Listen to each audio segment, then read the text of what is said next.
A lot to do. So let's get going. And we must surely, when it comes to looking ahead to today's sporting action, start in the very fast lane.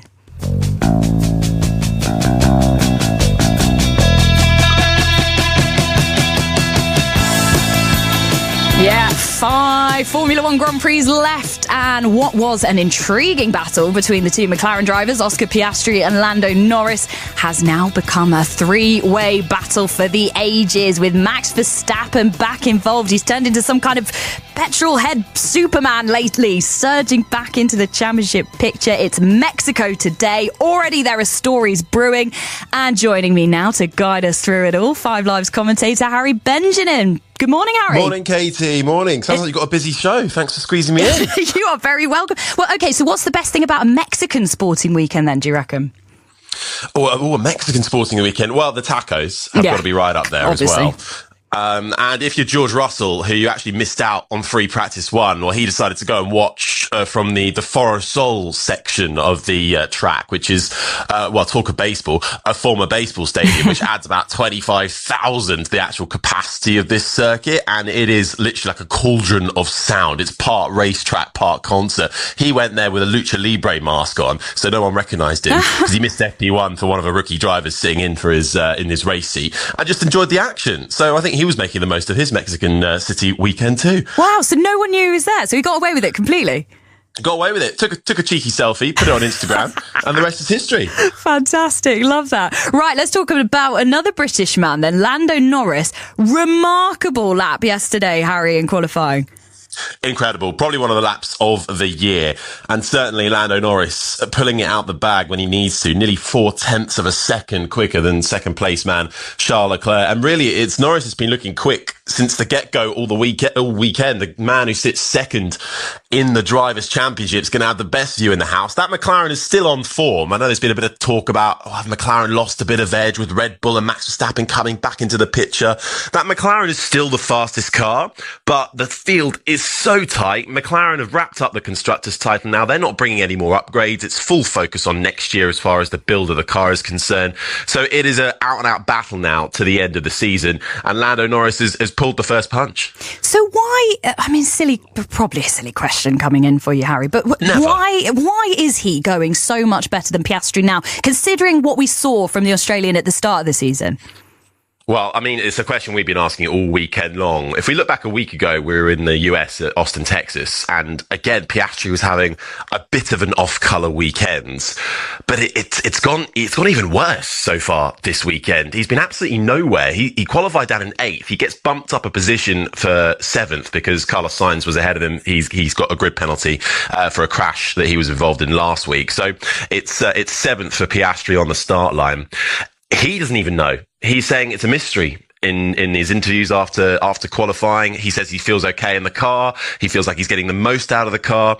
But there is certainly a bit of a dip. If you look at the points, and when we've been looking at how Max Verstappen is like, a shark hunting his prey, Max Verstappen's gained 64 points on Oscar Piastri in the last 4 Grand Prix alone, which is incredible for him to make his comeback. One of the things we've been talking about is this the pressure starting to get to Oscar Piastri? He's cool, calm and collected, or that's what we thought he was, considering for the bulk of this season he has had the lead of the championship. But let's remember, Piastri's only in his 3rd season of Formula One. Compare that to Lando Norris, who's in his 7th season, Max Verstappen, who's going on for a decade and obviously a 4-time champion. That's a huge advantage, and I wonder if that's just starting to bear fruit a little bit and causing Oscar Piastri to just have those moments of doubt and start to tighten up in the cockpit of his car. So do you think Lando Norris has got that mental edge then? I mean, perhaps it's too far to put him alongside someone like Verstappen, but he's clearly, as you said, smelling blood. He's starting to edge back into the... I mean, basically, Harry, he'll be leading the championship for the first time in 6 months if he wins today, right? Yeah. So is he the kind of guy, if he can edge himself into the lead at this point, this critical stage in the season, do you see him hanging on? Oh, now that's the golden question, isn't it? He's got a really big opportunity today, Lando Norris. And as you say, 6 months, last led the championship in Saudi Arabia, which was all the way back in round 5. So he's got a bit of pressure on him. We talked about Lando Norris's mentality a lot in the start of the year because it was kind of roles reversed where Norris was struggling. And now he has, as you say, he's found this momentum again. And we use that word so often in sport, particularly in Formula One. And it's so prevalent though, because it can really send you on a bounce of good races. And I think that is what Lando Norris is on the cusp of. He loves this part of the season. He always goes well at these last few races of the year. We've still got 5 rounds left, including this afternoon's, and 2 sprint races as well. Let's not forget there's less points up for grabs for those, but still crucial points. So I think if Norris can get a clean run down to turn 1 and hold on to it, I think he's got a real good chance of taking the lead and holding on to it in terms of the championship. However, that is easier said than done, particularly in Mexico. I was going to ask you about this first corner. So paint the picture for us. From my very basic understanding, you've got, about 800 metres of straight until the first corner from the start. And the way it is set up in Mexico, that actually P3 might have the best advantage. And sitting in that spot is one Lewis Hamilton. Exactly, spot on. I mean, it was a brilliant day for Ferrari yesterday, actually, in qualifying. Charles Leclerc second, Hamilton in third. That's Hamilton's best Grand Prix start since he joined Ferrari. It's taken him a while to get sort of gelled with the team, really. And there are now signs moving towards the end of the year that it is starting to come good for Lewis Hamilton. But you're right. Hamilton sits behind his teammate and Lando Norris. 800 metres just over that, down towards turn 1, a right-hander. Now, Lewis Hamilton will benefit massively from the tow from the cars in front. He'll get a huge slipstream, which will power him alongside. More often than not, we see 3 cars wide going into turn 1, which is a right-hander. Now, depending which car you are, there could be great news or it could be bad news. We've seen crashes there, particularly last year. Home hero Sergio Perez got up into the lead momentarily on the outside line, turned in, then found there were 2 cars to his inside, and off he went and out of the race. It's a right-hander, and then it gets to a real pinch point as you quickly go left and right before another short straight. There's grass off track that you can cut across to. So I'm expecting, in all honesty, a bit of carnage. Coming back to your point about Lando Norris, can he keep hold of it? That first corner is going to be so crucial because Lando Norris, Max Verstappen, who starts in 5th, and Oscar Piastri, who starts in 7th, they've all got something to lose now. Whereas the likes of the 2 Ferraris, even George Russell in the Mercedes, who starts in 4th, they've got absolutely nothing to lose. And they could have a bit of a laugh, really, with the 3 title protagonists on lap 1. I wonder as well, if we've sort of looked at Norris and the kind of positives of if he moves into championship lead, whether he can hold on to it, Harry. But maybe not mathematically, but is there a result today, probably more for Piastri or Verstappen, where you think, if they don't move up a couple of places, if they can't be challenged towards the front end of the Grand Prix, that it's pretty much impossible for them to come back from at this stage? Well, look, I think the biggest pressure on that front is from Max Verstappen. He's still 40 points back from Oscar Piastri, who's in the championship lead. Realistically, Verstappen kind of needs to win the majority of races till the end of the year. So if he is not up on the podium and if he's not outscoring Oscar Piastri by big points, then it makes that 3-way title fight a little difficult. If Piastri can get up to 4th, which is not impossible around this track, and Norris goes on to win, Piastri, that'll be fine for Piastri. I think in terms of maths, he'll still just about hold on to the championship lead on that front, but it will be incredibly tight. But I think on that front, it's Max Verstappen actually who has the most ground to make up, because while we're saying he's coming, and he is, Max Verstappen, rule him out at your peril, he needs to bag the big points at this front, and 40 points is still a sizable margin. Oh, Harry, it's been a good season, hasn't it? Oh, I'm absolutely loving every single minute of it. I'm so pleased it's worked out. Well, we cannot wait to listen to your commentary later. Enjoy it. Go and have a taco on us. I will, Katie. Thank you very much. Harry Benjamin there, 5 Live commentator. So he will be calling the action for us later. Lando Norris on pole in Mexico. We've got full commentary for you here of the Mexican Grand Prix on 5 Live from 7:45. That is following 6:06. And of course, all the football we've got to... For BBC Radio 5 Live. Good night, Christopher. Good night, Rob. It's over to you, Harry Benjamin. Oh, I'm looking forward to this one, Harry. Thank you very much. We all are. Everyone loves a bit of Formula One, surely, especially right now in what could be another pivotal race in this whirlwind of a Formula One World Championship. We're currently being treated to, I should say. It's round 20 of 24 at the Autodromo Hermanos Rodriguez, which plays host to the Mexico City Grand Prix. Lights out in just under 15 minutes time, and we'll have every single one of the 71 laps brought to you right here on 5 Live. In the commentary box alongside myself is the BBC's F1 correspondent Andrew Benson, and racing driver and the man who holds the GT lap record around this very circuit is Sam Bird. You're shocking. I hadn't done it all weekend. I saved it for the race. You're quick round Good here. evening, everybody. Chris Sutton, how can you not like Formula One? You're better than that. You are better than that, Chris Sutton. I knew you'd give him the telling off that he quite frankly deserved. But this is what our focus is for the next couple of hours on 5 Live. It is all about the Formula One. And Sam, it's Lando Norris who took pole position yesterday with the best view in the house. And it's a day where if the stars align for him, he could retake the lead of the Drivers' Championship. But that's the question. Is it the best seat in the house for this specific circuit, for this specific start? We've got a long run down to turn 1. You would argue that Lewis Hamilton potentially has the best seat in the house. He's going to be starting third. He'll get a toe on both his teammate and Lando Norris. Could we see Lewis Hamilton lead a Grand Prix for Ferrari come turn 1?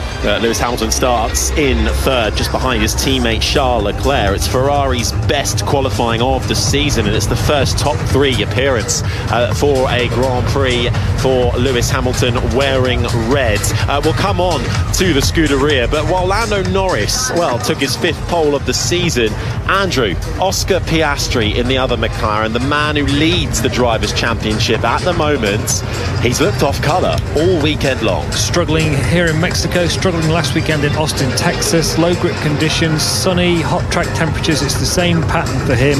He's got some answers to work out before he gets to the next race in Brazil in 2 weeks' time. Sam's talking about the start because 4 years ago, Max Verstappen started third in the Red Bull and swept around the outside of both Mercedes drivers into the first corner, took the lead and was never seen again for the rest of the race. Hamilton will be looking to do the same. Norris almost defenceless, but it doesn't always work out like that. No, certainly not. But tell you what, we can hear from the 2 McLaren drivers speaking to Maria Fernanda Mora. Hello, Lando. Welcome to Mexico City. How are you? I'm good. Thank you very much. You are the pole sitter today, and you have the chance to become also the leader of the World Championship. How do you feel? The same as every day. Just excited to go race, excited to have some fun on here in Mexico City. Hello, Oscar. What are you going to do today to ensure the fight for the championship still goes your way? Try and pass a few cars. That's probably the best idea. We'll see what we can do, but try and unlock some pace. Obviously, it's been a little bit of a tricky one, but we'll see what we can do. Oscar Piastri and his teammate Lando Norris there speaking a few moments ago as they made their way round in a couple of nice supercars, waving to the packed out grandstands around this Mexico City Grand Prix track. So the championship leader then has work to do. Lando Norris could well fall foul to the fast slipstreaming Ferraris. Let's get another word though, Sam, for the other man in contention for this World Championship. It is the 4-time champion Max Verstappen, but I think kind of underwhelmed in qualifying in the end. 5th for the Dutchman. 5th, but you can guarantee that he'll be giving it absolutely everything this afternoon around this track. This is a track that he's won at, is it 5 times previously? So great track record here in Mexico City for Max Verstappen, although we saw in free practice that during the long runs he wasn't particularly happy or quick. So I think McLaren will be quite happy with what they saw from the fact that Verstappen was much slower than Lando Norris when Lando Norris was doing the long runs. Sun is shining here in Mexico. The grid absolutely packed. Drivers putting their helmets on, having their last couple of debriefs with their chief engineers, mechanics, and even their team principals. Laurent Mekies is the team principal of Red Bull, just having a quick chat with his second Red Bull driver, Yuki Tsunoda, who starts from 10th position. Let's just give you the numbers with how the championship lies. In the drivers then, Piastri does have a 14-point advantage over Lando Norris, who is only 25 points, or 26 points I should say, ahead of Max Verstappen. So Verstappen has been closing rapidly in the last few rounds. He's gained 64 points on the leader in just the last 4 Grand Prix alone. So he is smelling blood, is Max Verstappen, and absolutely coming for the two McLaren drivers. But it's Norris who has the advantage, at least when it comes to grid position. Let's talk a bit more about that, Sam. It's about an 800, just over that metre run down to turn 1. So the man in third is Lewis Hamilton. So his best bet is to tuck behind Norris, behind Leclerc, and just power himself down. Where do you want to be when you come to the right-hander?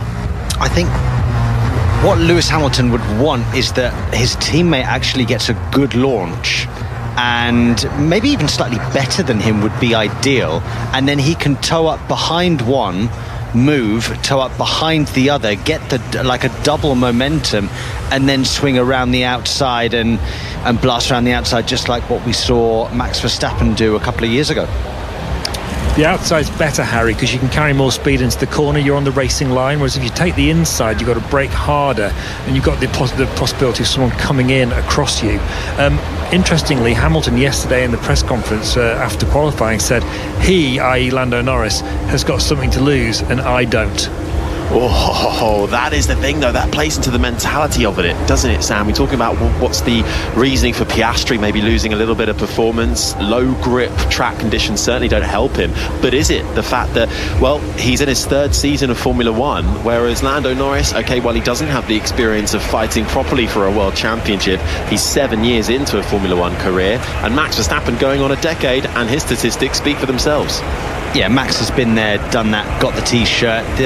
Both Lando and Oscar don't quite, although Lando's been in the sport for quite a bit longer than Oscar, but Oscar's led this championship from really early on, and Formula One, you know, the championship now, it's such a long championship. To lead for this long, you think 7 or 8 years ago the championship would be done by now, given the amount of races that there used to be. But now a 25 race calendar, it's 24 race calendar with sprint races involved as well. It's bordering on too much. I think it's really on the limit of what teams and drivers can do and can achieve. It's brutal, and he's led for so long. I think it's starting to weigh heavy.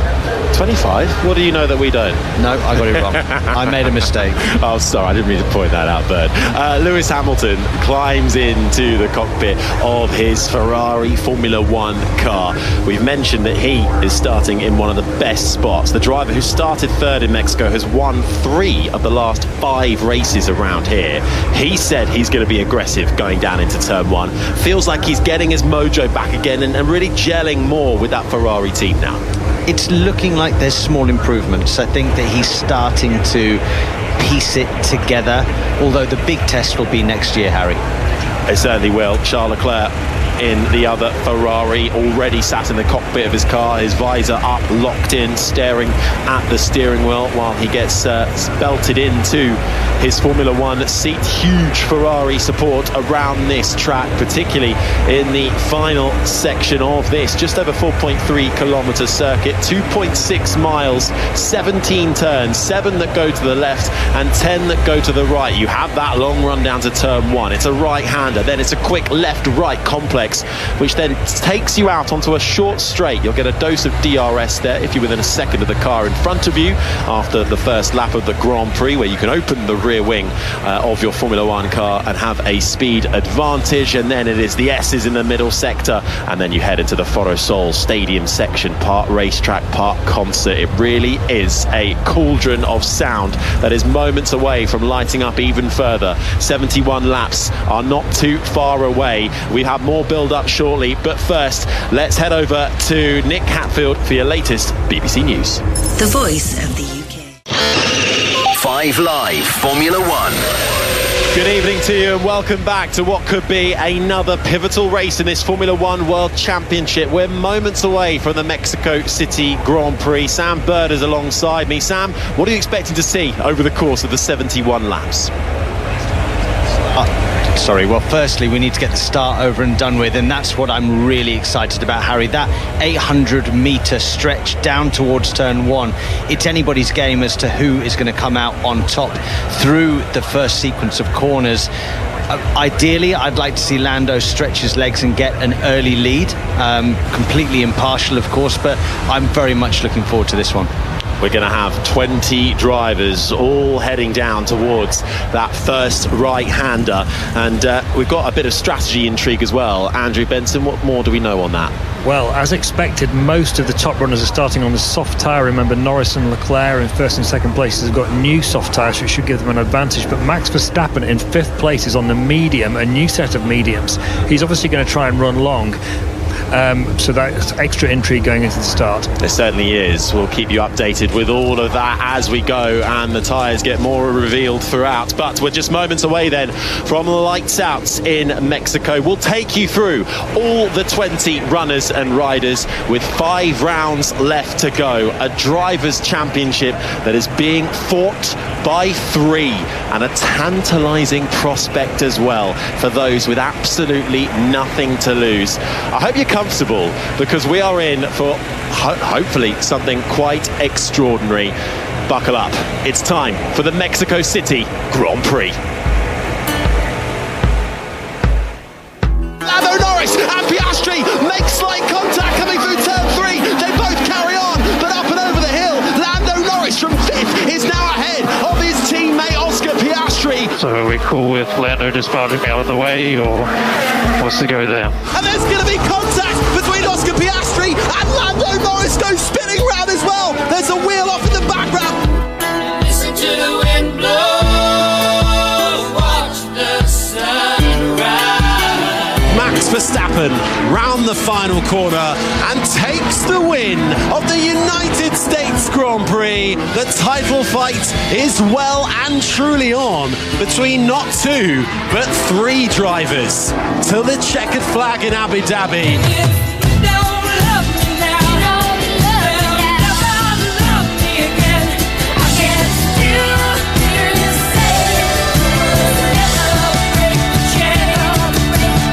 Welcome back to Mexico City, round 20 of the Formula One World Championship. Oh, what a lap. What a lap. You and I don't know what I did there. 4/10 clear at the top. It's pole position for Lando Norris.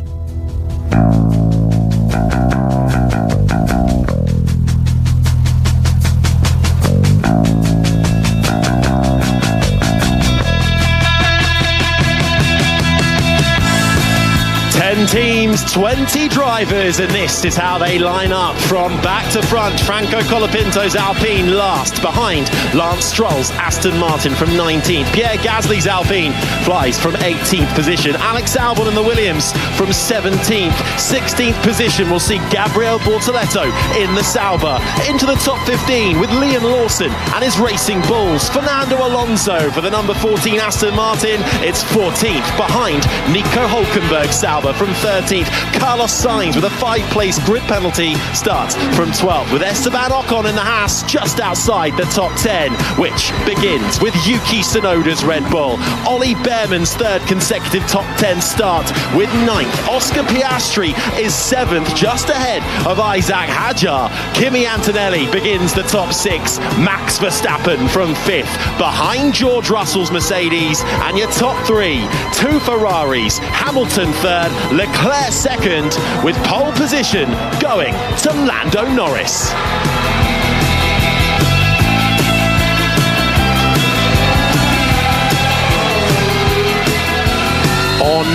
day where Lando Norris could retake the lead of the Formula One Drivers' Championship with victory today.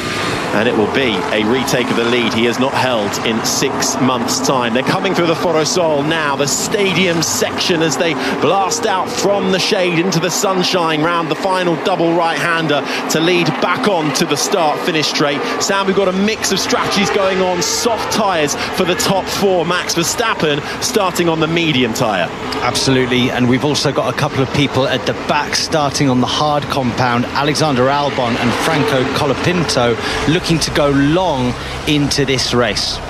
That's the sound of British racing driver Sam Bird alongside myself, Harry Benjamin, in the commentary box, joined too by the BBC's F1 correspondent Andrew Benson for the duration of this one. The sun is out here in Mexico. Air temperature just above 26 degrees. Track temperature hot, just over 52 degrees, with humidity at about 25%. And Lando Norris already waiting in that grid spot as his tyres, Sam, start to lose temperature.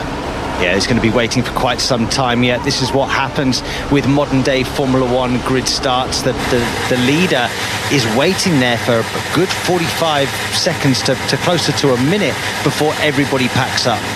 Lewis Hamilton starts from third, directly behind Lando Norris. We're going to watch out for that red Ferrari. Lewis Hamilton has said he's going to be aggressive. He has yet to stand on a Grand Prix podium for the Scuderia. Could today be that day? With an 800-metre dash down to turn one, a right-hander ready for 20 Formula One cars to squeeze themselves through, and the green flag flying at the back of the pack. We're about to get underway here for round 20. It's all eyes to the lights and foot to the floor as we go racing in Mexico City, and it's a good start from Lando Norris from pole position as they all now tuck behind him to try and get the toe.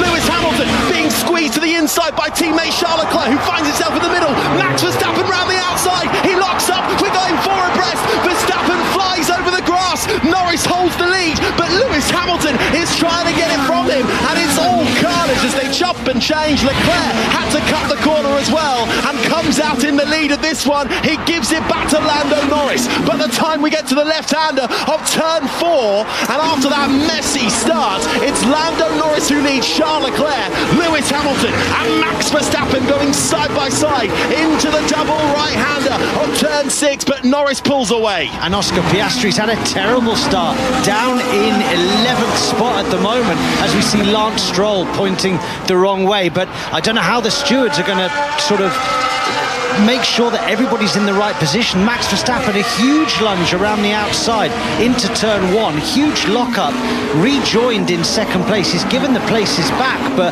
that was a really scrappy turn one there. Yeah, messy for the majority of the drivers there, but as they come through the Foro Sol now, Lando Norris leads, but it was a nightmare for Oscar Piastri, who has found himself down into 11th spot as we begin lap two. We had a spinning Aston Martin of Lance Stroll, and it looks like one of the Racing Bulls too of Liam Lawson has picked up some front wing damage as we now head down towards turn one once more. Norris, Leclerc, Hamilton the top three, Verstappen is fourth, Russell the top five, Behrman with a great start up to sixth ahead of Antonelli, Tsunoda's up to eighth, Piastri now back up to ninth.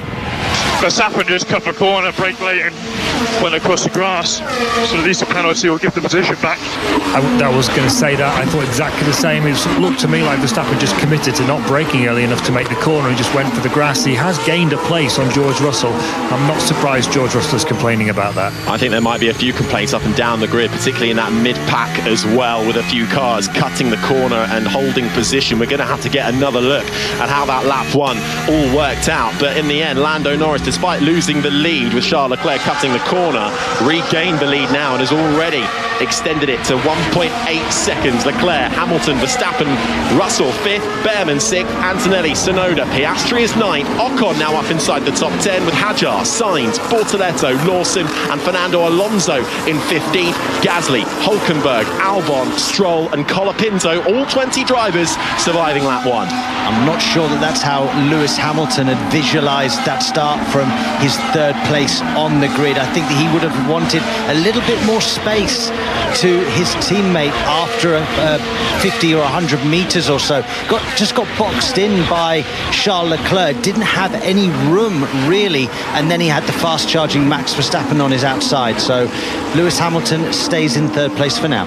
Looks like Liam Lawson has come into the pits after contact. He looked like he had front wing damage, did the Kiwi racer for Racing Bulls, and they're trying to get that front wing off now at the moment. The front right end plate taking a beating, so this is going to be a long stop for Liam Lawson, who started in 15th and now plummets all the way to the back of the field. Not the best start for Hadjar either, his teammate who qualified in 8th and has now fallen outside the points. We've got a yellow flag out on track. We're lap 3 of 71 at the moment, with the front 3 drivers, Norris, Leclerc and Hamilton, as they were on the grid, all on the soft tyre.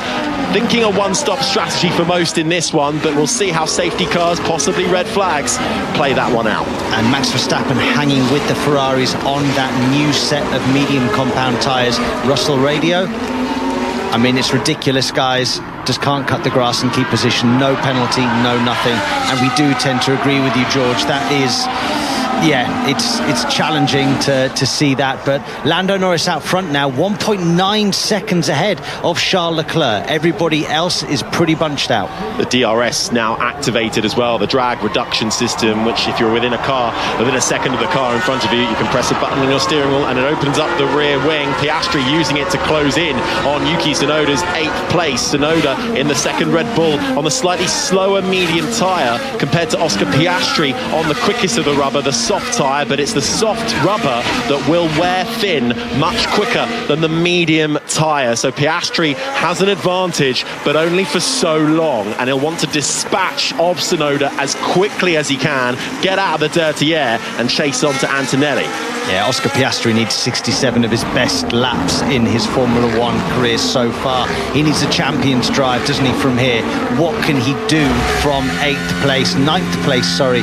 He is going to need to get, realistically, he needs to be challenging Max Verstappen and Lewis Hamilton for a podium. In order to maintain the championship lead, with Lando Norris winning this race, Oscar Piastri must finish at least 4th. If he finishes 4th and Norris wins the race, Piastri holds the lead of the championship by 1 point, as we have a week off before we then head to Brazil for the penultimate of the sprint races as well. Lap 5 of 71. Norris still leads by nearly 2 seconds to Charles Leclerc, sets the fastest lap as well. Then comes Hamilton in 3rd, Verstappen on the medium tyre in 4th. Then Russell, Behrman, Antonelli, the top 7, with Tsunoda still holding off Oscar Piastri for 8th spot.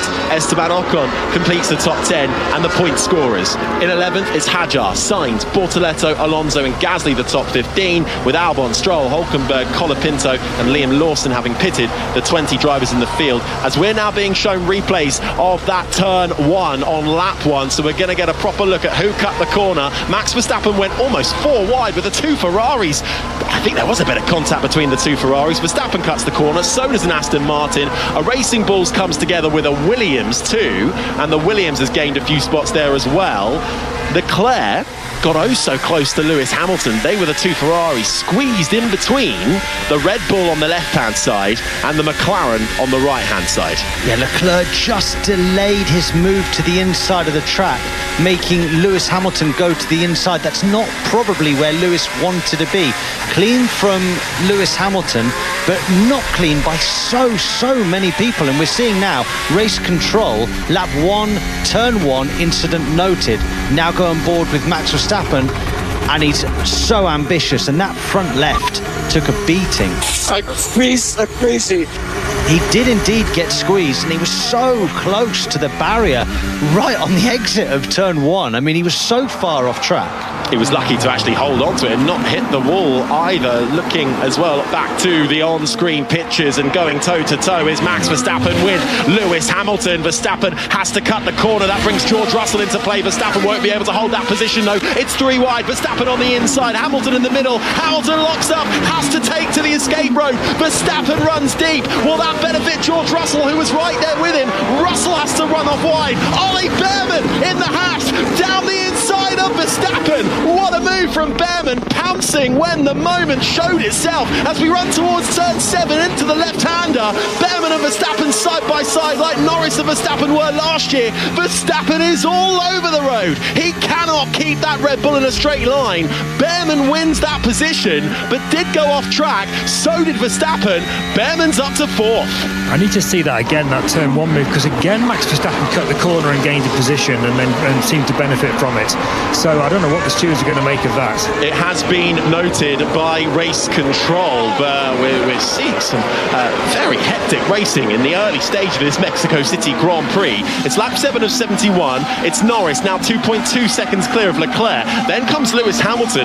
Ollie Behrman's found himself up into 4th with an opportunistic move while Max Verstappen was fighting for 3rd with Lewis Hamilton. George Russell has also lost out in that battle too. He's fallen down to 7th behind his teammate Kimi Antonelli. Tsunoda is still ahead of Oscar Piastri for 8th and 9th, and Ocon's the top 10. I mean, it's really, scrappy racing here. Max Verstappen makes a lunge down the inside of Lewis Hamilton. They make slight contact, and then Max Verstappen takes to the grass. Lewis Hamilton keeps it on the track, and then Lewis Hamilton runs deep at turn 4, but it was very, very messy here. As Max Verstappen clunks into the side of Lewis Hamilton at turn 1, and I think the stewards will be having a look at that. That's a really hard one to go back and the first 7 laps are going to be quite hard for race control to go back and judge who gained what where. I'm expecting our race control screen to light up any day now, and then what happened to Hamilton is he locked up trying to turn into the left-hander of 4, bailed out of it, ran deep, and you have to cut the grass there.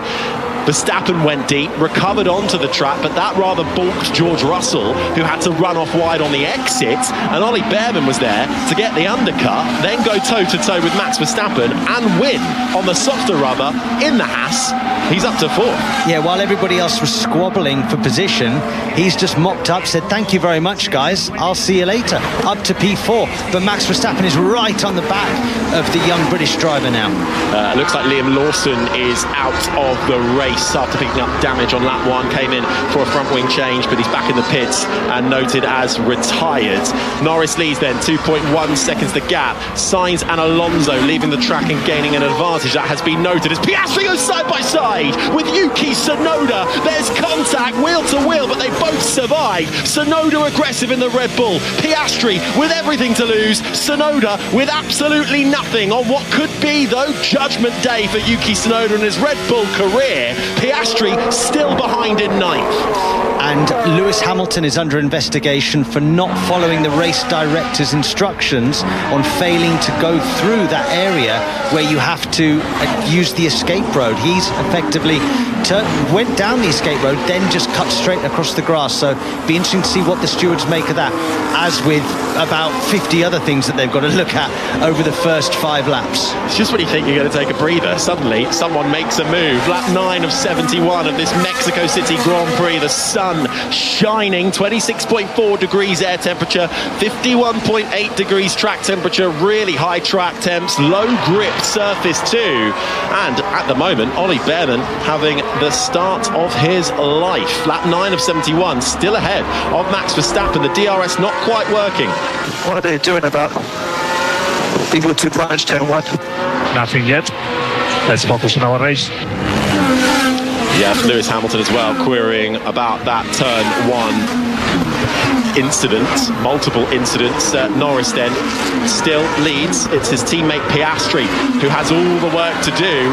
Yuki Tsunoda driving that Red Bull as wide as he likes. And the incident for Lewis Hamilton failing to follow race director's instructions for failing to use the escape road and just cutting the grass instead. That has now been elevated to under investigation, so we'll see what they come out with that one. I think it would be a little bit harsh to penalise him, but I'm not a steward, so we'll see what they say.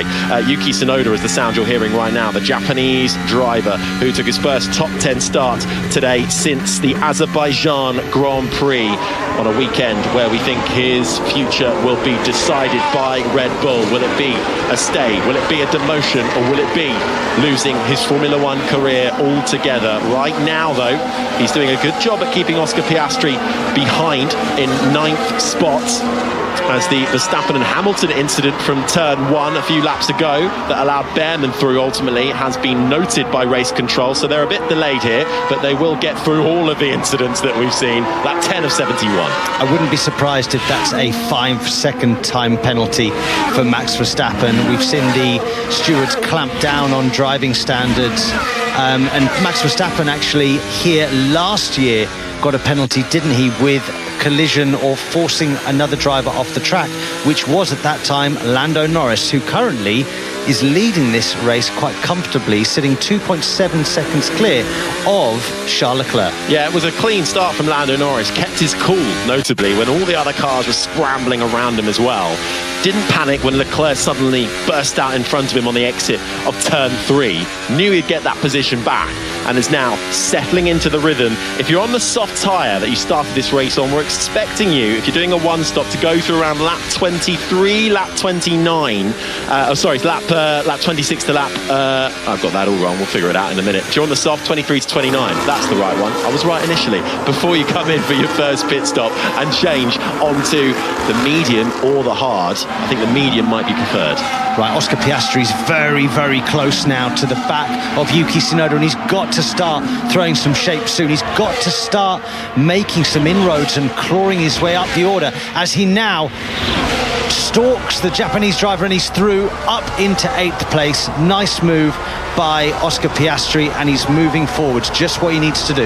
Yeah, with the aid of DRS down the inside. Piastri out of turn 3 now confirms 8th place ahead of Tsunoda. Now, I wonder whether Max Verstappen's damaged his car with all the off-track shenanigans at turn 1 on the first lap and then challenging Hamilton a few laps ago, because he's losing ground to Ollie Behrman in the Haas at the moment. A couple of tenths of a second a lap. And, well, you wouldn't expect to see that was you on a Red Bull with medium tyres and a Haas in front of it. Well, no, he is on the medium compound tyre, which should have a little bit less grip. It'll have better longevity, but also Lando Norris radio saying this is pretty much going to plan, so if we could start opening the gap to Leclerc behind. But going back to Max Verstappen, medium compound tyre, he had a huge lockup going into turn 1, didn't he, Andrew? And I think maybe there's a bit of understeer now in that car because of the front lockup that he incurred into turn 1. Dare I say, on lap 12? Do we have a bit of a breather at this stage? Lando Norris now nearly 3.5 seconds clear of the leading Ferrari Charles Leclerc in 2nd, Hamilton behind in 3rd, Behrman in 4th, Verstappen in 5th, keeping Antonelli and Russell within his DRS range. Piastri now up into 8th spot, Tsunoda 9th with Esteban Ocon the top 10, and actually looking for a dive down the inside at Yuki Tsunoda coming into turn 1, but it's a bit too far back to make that one work. But the Haas certainly looks like it is coming for Tsunoda down through the next short blast towards turn 4, a left-hander. Ocon will get another dose of DRS. The rear wing opens, Tsunoda moves to the middle of the track and defends the position. Ocon bides his time and follows through round the right-hander of turn 5. But certainly the Haas car looking stronger at the moment compared to the Red Bull. There's a disparity in tyres here as well, with Ocon on that quicker, softer rubber compared to Tsunoda's medium. Antonelli going quite nicely in 6th place as well, only just outside DRS range at the moment to Max Verstappen. But as we've said, Max Verstappen not looking comfortable in 5th place right now. He's fallen outside the DRS of Ollie Behrman, and if anything, he's looking more pressured from the Mercedes duo than he is looking forwards at Ollie Behrman's car. So Leclerc still chases Lando Norris for the lead, but is falling back 3.5 seconds now after a frantic start to this Mexico City Grand Prix, where Lando Norris, along with the 2 Ferraris and Max Verstappen, went 4 wide going into the right-hander of turn 1 on lap 1. Verstappen then locking up, having to run wide over the grass, losing all control, re-emerged in front of his contenders. Leclerc as well running wide and cutting the grass on the exit of turn 2. Actually took the lead momentarily before slowing down to give that back to Lando Norris. Leclerc then dropped in behind Norris with Hamilton 3rd and Max Verstappen up there as well, ahead of George Russell, who was not happy that Verstappen had gained a position by cutting the track, and that has the race control are looking at that lap 1 incident, because it was multiple drivers that decided to cut the corner. Dangerous defense there. Okay. That's Esteban Ocon, who was saying dangerous defence there when referring to Yuki Tsunoda's Red Bull, who he's still in a battle with for 9th place. Right, let's just catch our breath a minute here. At the moment, things are going just about as perfectly as Lando Norris could possibly imagine. He kept the lead at the start. He's not gone off the track, unlike most of the other cars around him. He's pulling away from Charles Leclerc, able to manage his pace. He's 4.2 seconds ahead now at the start of lap 14. Meanwhile, his two title rivals, Max Verstappen, potentially with some damage on his car, or at least his tyres, after going onto the curbs at turn 1 and then over the grass, and then a bit of a wheel-banging incident with Lewis Hamilton, and more scrapping with Ollie Behrman, who he can't now get past, is down in 5th. And Oscar Piastri is not really making any progress at all in that McLaren. He's past Yuki Tsunoda's Red Bull, but still down in 8th place. If it ends like this, with Lando Norris taking the win, Verstappen in 5th and Piastri 8th, Norris would take the lead of the championship by 7 points, with Max Verstappen still in 3rd, 41 points adrift of the top of the standings. So that will still have a long way to go, though. I think we've got pit stops to come our way too, and they can win or lose a race. No further investigation for Sainz and Alonso. Turn 2, leaving the track and gaining an advantage. So that's one incident dealt with by race control. Yeah, another 57 to go, I think, after the first 4 or 5 laps. It's been absolutely hectic. I have to say, what are the stewards doing? Carlos Sainz and Fernando Alonso are battling for 13th place. Isn't it more important to deal with the leaders first? I couldn't agree more, because you don't want that kind of, if you are going to apply a penalty, you don't want more of the race to run and ultimately upset the order and either give an even more harsher penalty as a result of drivers making their way up the field, or the other way round. I think George Russell will be absolutely seething in that Mercedes right now, because I think that he had an absolute right to that turn 1. Verstappen's clearly steamed into turn 1 and taken advantage and track position, and Russell feels very aggrieved in his car right now. Well, Russell's case in point, wasn't he? He was in the running for 4th place, and he now finds himself down in 7th behind his teammate Kimi Antonelli, who is closing on Max Verstappen, but is kind of stuck in a bit of a DRS train with Verstappen at the head of it. Verstappen won't be getting any help from Behrman. He's outside of that 1 second you need to be in the DRS zone to gain that speed advantage. Yeah, and the front end of that Red Bull looks horrible at this stage in the race. Just understeering in all the medium and slow speed corners looks very cumbersome. Lap 15 of 71. Update from the stewards. Turn 4, leaving the track and gaining an advantage for Lewis Hamilton is under investigation.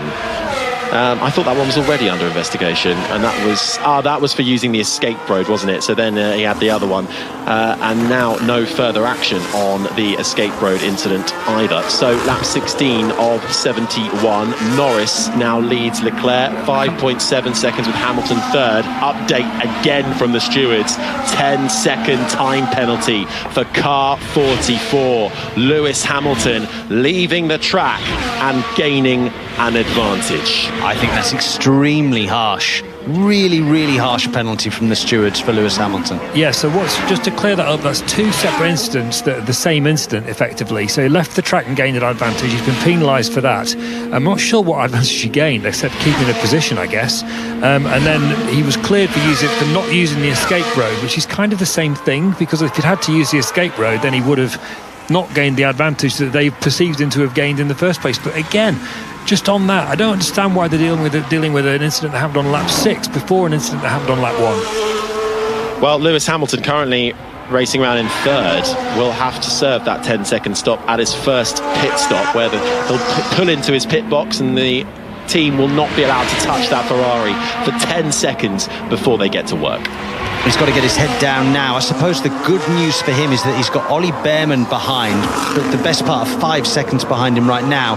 Max Verstappen on the mediums not looking particularly happy, so he could still come out in 3rd place, but I really don't see what... Okay, he steamed too much speed into the runoff area, but I don't know what else he's supposed to do. He was behind Max Verstappen, who had cut the corner before. Max Verstappen makes Lewis Hamilton brake late for turn 4, which makes him use the runoff area that he shouldn't have really had to use in the first place if Max Verstappen hadn't cut the corner. So it's it's and as it all if started back at turns 2 and 3 as well when they made contact and shoved across the grass. I think that penalty is extremely harsh. Surely you gain more an advantage if you actually use the escape road, because that's got asphalt down, which is going to give you more grip, more purchase point, rather than sliding through the grass. No, because it's a sort of snake back on itself, whereas he just cut diagonally across the grass. But I mean, Sam's got a good point. You know, it all started with Max and Lewis at turn 1, where Verstappen took that ambitious dive down the inside, forced them each wide. They were going side by side into turn 4. You know, Lewis is on the outside and Max is on the inside, braking late. Hamilton has to leave the track.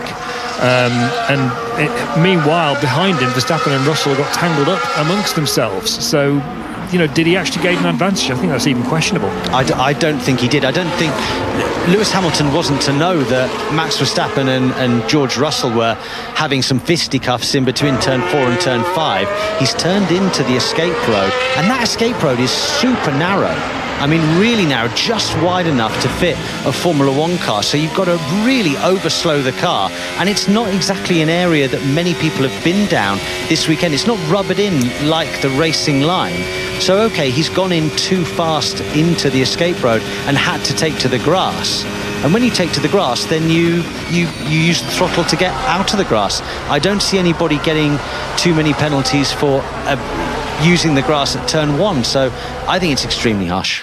Carlos Sainz has come into the pits, by the way, from outside of the points. Meanwhile, Oscar Piastri, down in 8th right now, is all over the back of George Russell and closing into the left-hander of turn 4. We're not going to see it because we're seeing Carlos Sainz leaving the pit lane, but Oscar Piastri hasn't quite managed to get in front of George Russell. Might have tried to dive down the inside and still follows the British racer, who has lost out big time in the early stages of this Mexico City Grand Prix as they now make their way through the high-speed S's section that makes up the middle sector of this 4.3-kilometre racetrack. So Carlos Sainz has just come out on another set of soft tyres. So, I mean, it's very, very early to be pitting and putting on another set of softs, isn't it, Harry? Yeah, I would say so. We're going to go soft, then soft again, so he's either banking on some kind of safety car to help save him or decided that enough was enough on that one. The lap window for pitting from the soft is between 23 and 29, so perhaps those soft tyres just giving up the ghost a little early. Sainz back in traffic as well, which will be adding to the problem. Yeah, it's going to be a 2-stop for Carlos Sainz. A shame really, because he looked really, really strong in qualifying, did a very solid job in Q3. We're now looking from the rear view camera of George Russell's Mercedes, and Oscar Piastri is all over the back of him. DRS flap wide open. Is Oscar Piastri close enough into turn 4? No, he's not. He's going to have to wait. Oh, as George Russell goes deep in turn 4, and now we're seeing a replay of why Carlos Sainz has had to... Oh no, he's just gone straight on at turn 1 and uses the grass. Maybe that's a 10-second penalty. Cuts the grass on his own with no one there as he heads straight out of the pits. Sainz comes out in last, by the way, down in 19. Lap 19 of 71. Norris having the race of his dreams right now. 8 seconds clear of Charles Leclerc's Ferrari. Hamilton 6 seconds back with a 10-second time penalty looming. That actually effectively puts Ollie Behrman up into 3rd position if that all works its way out. Behrman could be on for a podium here. Verstappen 5th, Antonelli is 6th. Then the battle for 7th between Russell and Piastri, with Tsunoda and Ocon the top 10, Hadjar, Bortoletto, Alonso, Stroll and Albon the top 15, with Hülkenberg, Gasly, Colapinto and Sainz the 19 drivers that remain in the field. Just Liam Lawson has retired. But the pace of Ollie Behrman's really impressive over the last 4 or 5 laps. Lewis Hamilton has not been able to pull away from the Haas driver. Really, really great stuff from the young Brit. Just had a notice once again pop up from race control. The turn 1 incident involving Verstappen and Hamilton, which is the one that kind of led to the incident down at turn 4. That's now under investigation. So I don't know why they're dealing with it in that particular order, but that's what we're getting, so we have to roll with it. Meanwhile, Lance Stroll has overtaken Fernando Alonso in an Inter-Aston Martin battle over 13th place.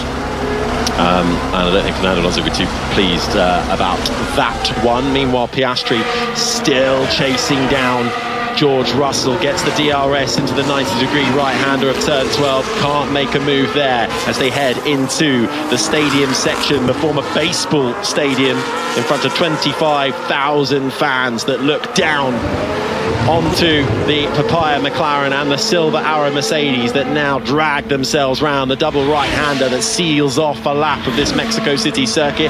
Back onto the start-finish straight we go. 1.2 kilometres travelling down to almost 350 kilometres an hour before you slam onto the brakes with the aid of DRS. Piastri's DRS wing closes as he brakes right underneath the gearbox of Russell, but still not past him. Yeah, we know that McLaren car is brilliant in clean air, but when it's in dirty air, they find it more difficult to pass than some of the other cars. Their DRS is just not quite as effective as other people's. They need to be probably 1.5 to 2 tenths closer by the looks of it than, let's say, Ferrari do if Ferrari were to pull off a move on a McLaren. So at the moment he's sitting about 0.7 of a second off the back of George Russell. Oh, as we're seeing from race control something, Harry. Yeah, it's the Max Verstappen part of that incident, leaving the track and gaining an advantage at turn 3 has now been noted by race control. This is very confusing as to how race control are dealing with ultimately what is one big series of incidents in one overtaking manoeuvre, but that's how they're unfolding. Let's hear from Hamilton. We have 10-second penalty for the incident with Verstappen. We don't agree, but let's keep the head down. That's such man. The grip is so small there, and the grip there is so low.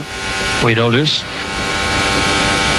So Ferrari saying they don't agree with the penalty, but they have to keep their head down. Lewis Hamilton working hard behind the wheel of that Ferrari, has yet to take a podium finish in a Grand Prix for the Scarlet Scuderia, hoping today would be that day. And right now, though, he's up against it. Despite being in third, he'll have a 10-second penalty, which he will serve at his first pit stop. It was Alonso coming in, by the way, which I think was sort of what ignited Stroll getting past him. Alonso pitted a couple of laps ago now, or a lap ago now, and went onto the medium tyre and has filtered out down in 19th. Norris leads now by 10 seconds to Leclerc, then Hamilton. Behrman still holding fourth with Verstappen in fifth. Antonelli and Russell in seventh with Piastri in tow. Tsunoda and Ocon, the top 10. They are your point scorers with Hadjar, Bortoletto, Stroll, Albon and Hulkenberg the top 15, with Sainz in 16th, Gasly 17th ahead of his teammate Colapinto, and Fernando Alonso, having just pitted, has come out last in 19th. Liam Lawson for Racing Bulls, the only retirement of the race so far, as we embark on lap 23, and I think we're going to see some more pit stops, maybe from more of the front runners. Kimi Antonelli has just dived into the pits. That releases Oscar Piastri through and up and into 7th, and this is the sound of Oscar Piastri chasing down the other Mercedes of George Russell. Closes in to turn 1 but still can't get past him, so Piastri then holds 7th. Tsunoda now up to 8th, Ocon 9th, Hadjar 10th. Stop for Antonelli, feeds him out in about 13th place. Slowly but surely, Ollie Behrman is slowly creeping up to the back of Lewis Hamilton. The gap is now 2.5 seconds. He's taken a second out of Lewis Hamilton on the last lap. So I think, and another half a second in the last sector. It's coming down all the time, Harry. Now 1.7. Maybe Lewis Hamilton has got an issue. Has Hamilton got an issue? Has he made a mistake? We're not seeing him right now, but certainly the timing screen's showing Behrman closing in on him. Last lap around from Behrman, a 1:23.1, from Hamilton, a 1:23.3. So a couple of tenths of a second, as Hamilton is told to box and come in for a pit stop. So the mechanics get ready for the 7-time world champion. This is the sound of him now as he just lost all grip as he tries to get into the pit entry. Almost takes the bollard with him, slows it down to 80 kilometers an hour. He'll exchange those worn soft tyres for shiny new medium tyres, but not straight away. 10 seconds the penalty to serve as he waits in his box for what will feel like an eternity. And to rub salt into the wound, Max Verstappen and Lewis Hamilton, that turn 1 clash.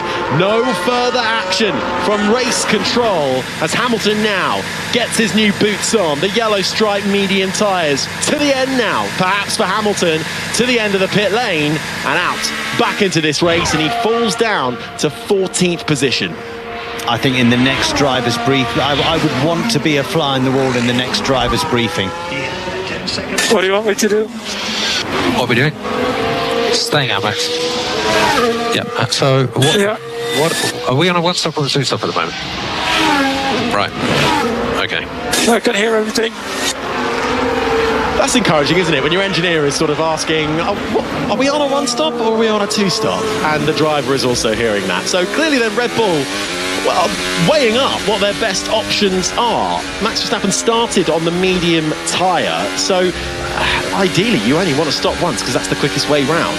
If you can go to around lap 42, then come into the pits, stick on a soft and go to the end, possibly so. Sorry, Harry, Oscar Piastri is in the pits, so this is important. So too is Ollie Behrman as well, comes in. That releases Max Verstappen up into third. So Piastri's in then and needs a quick stop from his McLaren team. And McLaren have had slow pit stops. We're just cutting to it now. So we haven't seen the full length of the stop, but it's 3.6 seconds. And in Formula One terms, that is slow from McLaren. I wonder if that front right was a little bit sticky with the wheel gun. That is the issue they've been having with their pit stops so far this year. Not at every one, but certainly at a lot in the last 10 races or so. And Piastri feeds out in 13th place, comes out ahead of Lewis Hamilton. Yeah, McLaren was so clean last season with their pit stops and mighty fast as well. Recently, though, every Grand Prix they seem to have at least one below par stop, don't they? And they've just given Oscar Piastri a poor stop right when he didn't need it. Behrman fed out in 9th, by the way, ahead of Antonelli, so that was crucial for Haas, but Antonelli's right on the back of him, actually forced Behrman into a little bit of a mistake coming into the left-hander of turn 4, small lock-up from the Haas rookie. Crucially, though, Piastri has actually come out ahead of Lewis Hamilton after that 10-second pit stop penalty.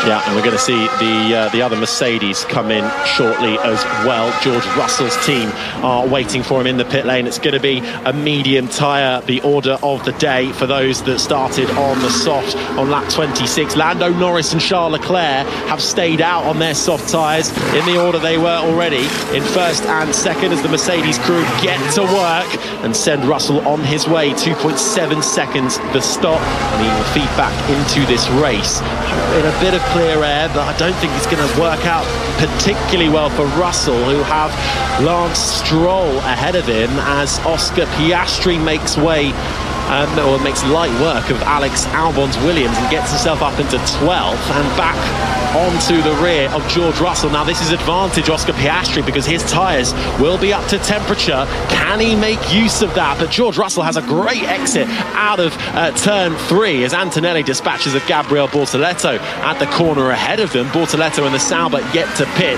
but I wonder if Piastri, this is a crucial lap for him to try and make gains on Russell. Yeah, he ran a little bit deep into turn 1, Oscar Piastri, which then compromised him out of turn 3, and I think George Russell's tyres will be up to temperature now, so Piastri's going to do it the old-fashioned way. He's going to have to work hard and fight to overtake. Sainz is under investigation for speeding in the pit lane, so that's usually a slam dunk penalty for the Spaniard. Had a great qualifying inside the top 7, but had a 5-place grid penalty after crashing into Kimi Antonelli's Mercedes last time out. Lewis Hamilton's day has really flipped upside down after a bit of a very slow in-lap, so it didn't look like he had any issues. Just a really slow in-lap into the pits, which allowed Behrman to catch up. Add to that the 10-second time penalty.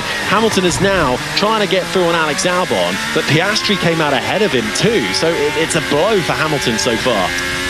I can only imagine that he's had another lock-up down at somewhere like turn 4, and he's been ever so precise on using the escape road. He probably didn't want another penalty. That's what I imagine has happened. We haven't seen an onboard or a replay of that, but to hemorrhage 3 or 4 seconds is not like Lewis Hamilton. pit stops from further back. Stroll and Hulkenberg have come in and filtered to the back of the pack, and it is a slam dunk penalty for Carlos Sainz. 5 seconds the time penalty for the Spanish racer in the Williams, who will have to serve that either if he comes into the pits again, or it will be added onto his race time. And it's curtains for Nico Hulkenberg. Sauber, he is out of the race, having started down in 13th. Didn't really have an impact in this Grand Prix, so issues there on the Sauber car as he drives back to the pit lane and gets wheeled into his garage. So 2 cars out of this one now on lap 28 of 71. The top 3, the top 4, the top 5, the top 6 have all yet to pit, but we're looking at Norris and Leclerc in particular, who started on the soft tyre, yet to pit. They stay in the order that they began this race in. Norris leads by 13.7 seconds. Verstappen is in 3rd on the medium tyre, yet to pit. His teammate Tsunoda 12 seconds behind him, as Hadjar is getting dispensed of by Oliver Behrman, who has pitted and is having one of the races of his year so far. Was up to 4th before the first pit stops, making use of really the more experienced drivers and the champions squabbling over each other. He was 4th but net 3rd because of Lewis Hamilton's penalty. Kimi Antonelli, meanwhile, dispatches of Isaac Hadjar into 6th place for the young Italian. Isaac Hadjar having a decent run again, but yet to stop. Norris, Leclerc, Verstappen the top 3, and Tsunoda in 4th, all yet to stop. Then it's Behrman, Antonelli, 5th and 6th, who have stopped. Hadjar hasn't stopped, he's 7th ahead of Russell, who has. Bortoletto in 9th, hasn't stopped. Piastri has, he's in 10th, ahead of Lewis Hamilton, who served his penalty in the pit lane. Albon 12th, Sainz, Ocon, Alonso the top 15, with Gasly, Stroll and Colapinto now the 18 remaining runners. No Hulkenberg, no Lawson, they've retired out of this race. Andrew. Lando Norris is absolutely running away with this race. 28 laps in, he's 14.6 seconds clear of Charles Leclerc. On the last 2 laps, he's pulled out 6 tenths and then 8 tenths. I guess what we're seeing here is McLaren's excellent tyre wear. It's been a trademark for them all year, and unless he has some kind of mechanical issue or a pit stop problem, it's impossible really to see how he could lose this. The gap's at 14.7 seconds right now between Lando Norris and Max Verstappen. You're looking at between 21 and 22 seconds pit loss under a green flag. I wonder if he's got life left in that tyre, if he's able to manage it as Lando Norris, could he extend this stint and try and get enough gap over Charles Leclerc so Norris can come into pit and not lose a position? That would be a dream result for the British driver, who is on course to retake the lead of the Formula One World Championship if he can hold on to it by the end of lap 71. We're on lap 30 right now. Lando Norris has not held the championship lead since April at the Saudi Arabian Grand Prix. It's all gone the way of Oscar Piastri, but over the last few races it seems to be falling apart for the Australian, lacking pace, incidents and mistakes as well. Here's Sainz. The car is jumping in the pit lane. I don't know why. Massive jumping in the pit lane. Like something's broken. Check the vibrations on the pit lane.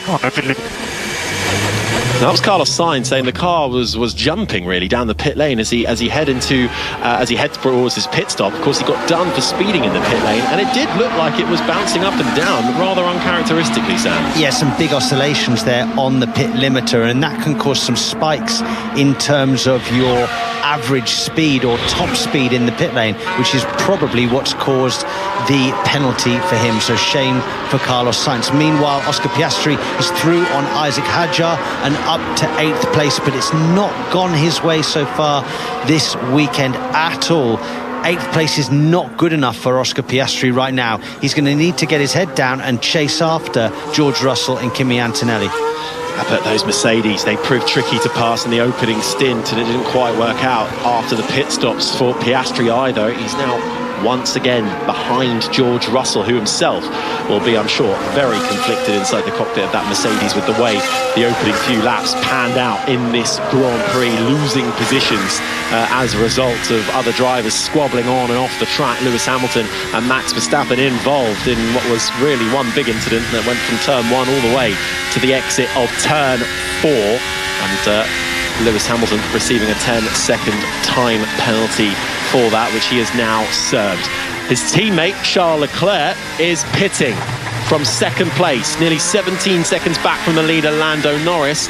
Norris is Well, we'll see what Norris does and continues out. So Charles Leclerc, we'll see if he comes round again. His teammate Hamilton is back on the start, finish straight. Hamilton now back inside the top 10 and looking at the gearbox of Isaac Hadjar, the French rookie. These two getting on very well on and off the track, and Hadjar doesn't make that too tricky for Lewis Hamilton, who takes 9th spot. I see a slight change in Lewis Hamilton's demeanour in the car.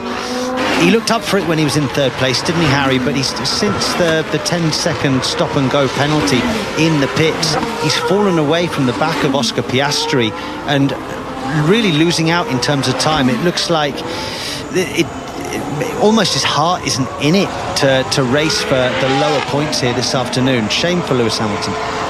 What started out as so promising has fallen away for the 7-time champion as his teammate comes into the pits, slows down to 80 kilometres an hour. A crucial stop then for Charles Leclerc. A podium is very much up for grabs here in Mexico City for the Ferrari driver. It's a smooth stop from the Ferrari mechanics. 2.2 seconds sends Charles Leclerc back on his way into the fast lane of the pit lane and back out into this Grand Prix. Max Verstappen goes through, but Leclerc should come out in 3rd place.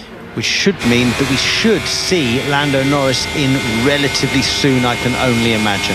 As Behrman absolutely breezes past Yuki Tsunoda. Tsunoda yet to pit, really extending his stint on the medium tyre along with his teammate Max Verstappen. Behrman is in the hunt for a podium here. Ollie Behrman, the British rookie, whose best results have come in the last few Grand Prix. He's been on a run as Ollie Behrman. Third consecutive top 10 start for Ollie Behrman. Currently sits all the way down in 18th in the Drivers' Championship, though, with a best result of 6th place back at the Dutch Grand Prix. And because of that penalty for Lewis Hamilton, Haas could well get their first Formula One podium. I was just about to say that they've got close in the past with Romain Grosjean and Kevin Magnussen at times, but this looks like it could be their best ever opportunity. Is Ollie Behrman going to bring home a Haas podium? He's been on scintillating form over the first 33 laps. Come on, Ollie. Haas is the only team not to score a podium in this ground effect era. Every other team has. They've gone 209 Grand Prix without ever scoring a podium. It's the second most in history, only behind the Minardi team, but we've still got a way to go yet for young Ollie Behrman, who just 20 years of age from Chelmsford is enjoying his best Grand Prix of the year so far. He's 2 seconds now behind Charles Leclerc, and that is a race on. Meanwhile, Tsunoda is now dropping through the pack, having not pitted. Tyres starting to give up the ghost as Antonelli gets through down the start-finish straight. Now George Russell wants to line him up, and this could be a moment for Oscar Piastri, who is lurking behind. The longer Tsunoda holds up Russell, the more chance it gives Piastri. Russell goes side by side with Tsunoda down towards turn 4. Tsunoda doesn't fight it too hard. I don't think he's got the tyres left. Russell goes through, and now Piastri has to sit behind Tsunoda through probably the trickiest part of the track. He's going to have to sit behind all the way going down into turn 1 probably. This is going to be agonising because he's just going to watch George Russell disappear down the road, and any hope of catching him again is gone for the next 3 or 4 laps. Follows him through the S's. The sun glints off the orange of that McLaren, chasing down the blue of the Red Bull with the scarlet Ferrari of Lewis Hamilton just a little further behind, but starting to make a little bit of ground as Piastri gets stuck behind Tsunoda coming through the Forestol. Forestol picks up over the curb on the exit of 16 into the double right-hander that leads you to start another lap. And this is the moment where Piastri should be able to get Yuki Tsunoda with the aid of DRS. Pulls to the right-hand side of the Red Bull. We'll have the inside line, and before they get to the braking zone, Piastri brakes and takes the position, and finally is up to 7th spot, but now has another 2 seconds to chase down to George Russell as his teammate Lando Norris is called to come into the pits. Yeah, Lando Norris pitting from a comfortable lead at the moment. Here he is in the final sector. He's made it look so easy over the first 34 laps of this race. He just needs a nice clean stop.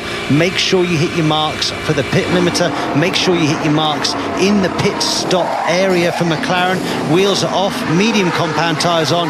Good stop from the McLaren boys, 2.6 seconds, Harry. Much better than his teammate Oscar Piastri, who was over 3 seconds. So the wheel guns behaving themselves for Lando Norris's pit stop, as he should come out and re-emerge in the lead of this Grand Prix. How is that for a dominant race so far for Lando Norris from pole position? His first pit stop didn't even have to lose a position. Max Verstappen is currently holding that second position, having yet to pit, really eking out his medium tyres. I've got more pace here. Okay, well, you're free to overtake. That's George Russell hinting that, well, he's quicker than Kimi Antonelli, so please can we orchestrate this and let me through, because I'm wasting time. And he does line it up down the inside at turn 1, but Antonelli's not having any of it. Meanwhile, Hamilton sweeps around the outside of Tsunoda for 8th spot. Yeah, there were no team orders there at Mercedes, were there? Well, you're going to have to overtake him then, George, so crack on. So lap 35 of 71. A couple of pit stops happening again. Fernando Alonso's back in, down from 16th. Hadjar has come in as well. It's not remotely relevant in any way in the race, but I'm pretty sure Fernando Alonso's got a car problem. He's been about half a second a lap slower than Lance Stroll for the last few laps. It must have been since that turn 1 incident, I think, with Carlos Sainz when they both went off. Meanwhile, Ollie Behrman is doing a grand job. He's actually lapping more or less the same pace in 4th place as Charles Leclerc. Yes, I'm right, Fernando Alonso is going to retire the car by the looks of it. We're getting some shots from him in the pits. He's going to obviously get wheeled back into the garage. Behrman's lapping within a tenth of a second of Charles Leclerc. 3rd Leclerc, 4th Behrman.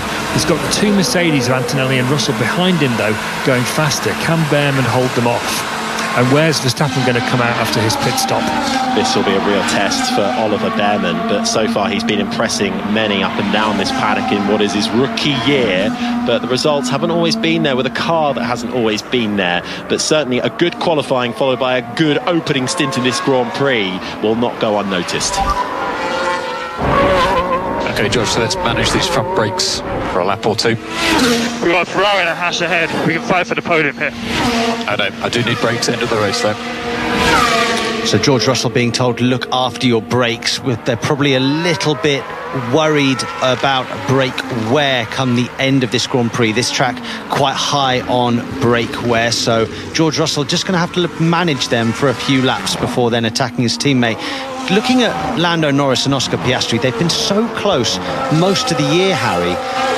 The drop-off for Oscar Piastri recently has been quite severe in terms of results, but here we are 36 laps into the race, so just over halfway now, and Oscar Piastri is 22 seconds behind his teammate.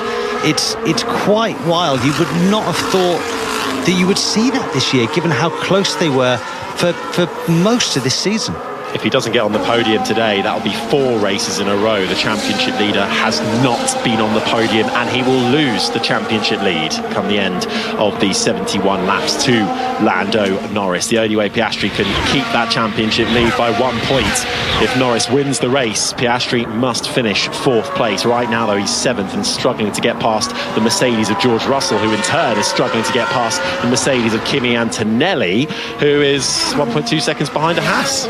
Tell you what, though, Oscar Piastri could rescue this. If he can get ahead of both the Mercedes and the Haas, it could be a great turnaround, but he needs to clear Russell and Antonelli. I tell you what as well, I completely understand George Russell's point of view. He does look to be clearly quicker than Kimi Antonelli, and Ollie Behrman in the Haas is only a couple less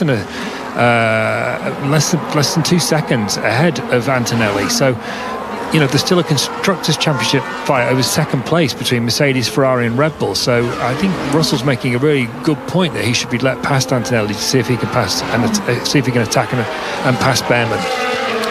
Lap 37 of 71, make that lap 38 as Lando Norris ticks across the line, 12.3 seconds ahead of Max Verstappen. Norris has pitted. Max Verstappen has now come into the pits. So Verstappen then eking out those medium tyres. I've got McLaren up by... Want me to let him past? No, thank you. Just checking. That was George Russell. I don't know if that was a little bit tongue-in-cheek from the Mercedes driver. Verstappen stopped, a little on the slow side, 2.9 seconds. Let's see where the Dutchman re-emerges. Piastri will go through. So too will Lewis Hamilton, and Verstappen then, having really stayed out a long time on those medium tyres and losing time as a result, comes out in 8th, but he's now got the soft tyre, the quicker rubber. Can he make that last to the end? He's going to have to charge, though, because that's dropped him way down the order. Max Verstappen down in 8th place, behind Lewis Hamilton, the man that he was fighting for position with. And Lewis Hamilton, of course, had that 10-second penalty. So Max Verstappen got a lot of work to do. I'm happy to give the position back to Kim if I can't overtake Behrman. We were just compromising both our races here. I want much more pace here, guys. George Russell, who has signed an agreement with Mercedes to carry on for at least another year, along with his rookie teammate who is ahead of him, Kimi Antonelli. And George Russell really trying to make the case here for a team play by switching their two drivers. Antonelli is currently in 4th, Russell right behind him in 5th, and they're bringing Piastri along for the ride too. Behrman's only 1.3 seconds up the road in the Haas, and you can see why they want to pounce. Oscar Piastri is close to George Russell this time, Harry. Oscar Piastri could be having a look at George Russell into turn 1. He closes up under braking, but he doesn't make a move. Russell doesn't defend it either. It's status quo as they come through turns 2 and 3. Can he get better traction on the exit of 3? It's another dose of DRS for Oscar Piastri, but George Russell gets it as well, which negates the effect. So Piastri once again has to look at the rear wing of George Russell for 5th place. He needs to force Russell into some kind of mistake, and Mercedes do need to think about this here. They do need to think, can Russell get up the road if they let him past Antonelli? There's a podium in play here, currently occupied by the Haas driver, the rookie of Oliver Behrman, who managed to make hay while the sun shone for him in the early stages, with Hamilton, Verstappen and Russell all squabbling over that position, running deep, running wide, gaining an advantage by cutting the track. That was what Hamilton got a 10-second time penalty for. Dropped him out of this one. Verstappen went long on the mediums. He's finally pitted and he's come out in 8th on the soft tyre. We'll keep an eye on and see how his progress goes. And George Russell in that clash, well, he had to avoid a recovering Verstappen who ran deep, ran off the circuit. That allowed Antonelli through, and it was Behrman who actually managed to pick up the pieces and nets a current podium position behind Leclerc, who is really in a race of his own, as is our race leader and the man set to take the control of the championship fight, Lando Norris. Well, right now, Kimi Antonelli is Ollie Behrman's best friend. He's holding George Russell up, and George Russell, again, will be so frustrated with the way that this race has panned out for him. It's quite amazing that Mercedes haven't made this switch. If he's saying that he's got plenty more pace, let him pass, let him have a crack at Ollie Behrman and see if he can get not only after Behrman, but could he get after Charles Leclerc? That's the voice of the Formula E driver, professional race car driver Sam Bird, alongside myself, Harry Benjamin. You're listening to 5 Live Formula One coverage of the Mexico City Grand Prix, round 20 of 24 of the Formula One World Championship, about to cross the line for lap 41 of 71. Attention here on the Formula One, but we've enjoyed a big day of football action. Let's hear from Russell first. So rear surface temperatures are sky high. George, let's get these under control. Marcus, I've got a car in my... Okay? The car much quicker than ours. I'm trying to hold position.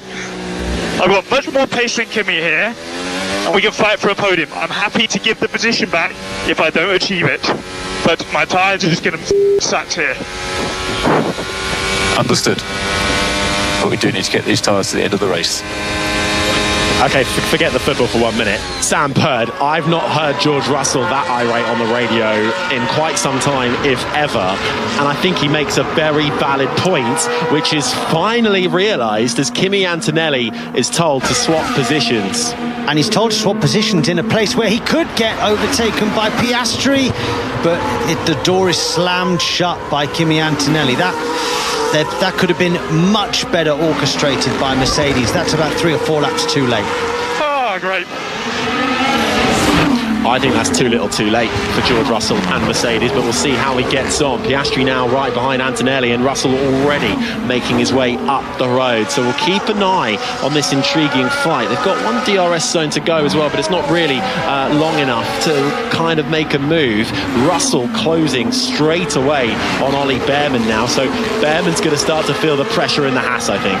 Yeah, but then George Russell will get into that dirty air, and then his rear tyres will start overheating again. It's so difficult around here to find the traction. Watch Oscar Piastri here out of the last corner, just squirming around on the power. He looks really close on the entry into turn 16, but then through and out of turn 17, he's never ever close enough. And it seems that way all the way up and down the field.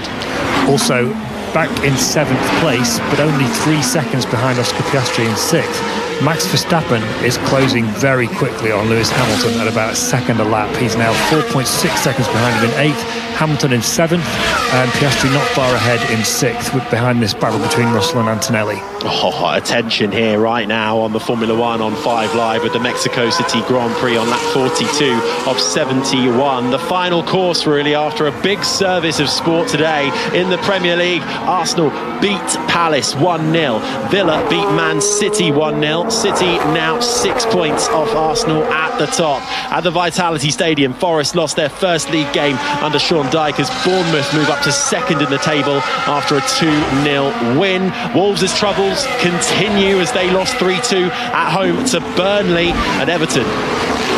Lando, to help the other side, how much do you prefer the soft over the medium? A little bit or a lot? I mean, it doesn't feel too bad now, but I still think the soft, honestly.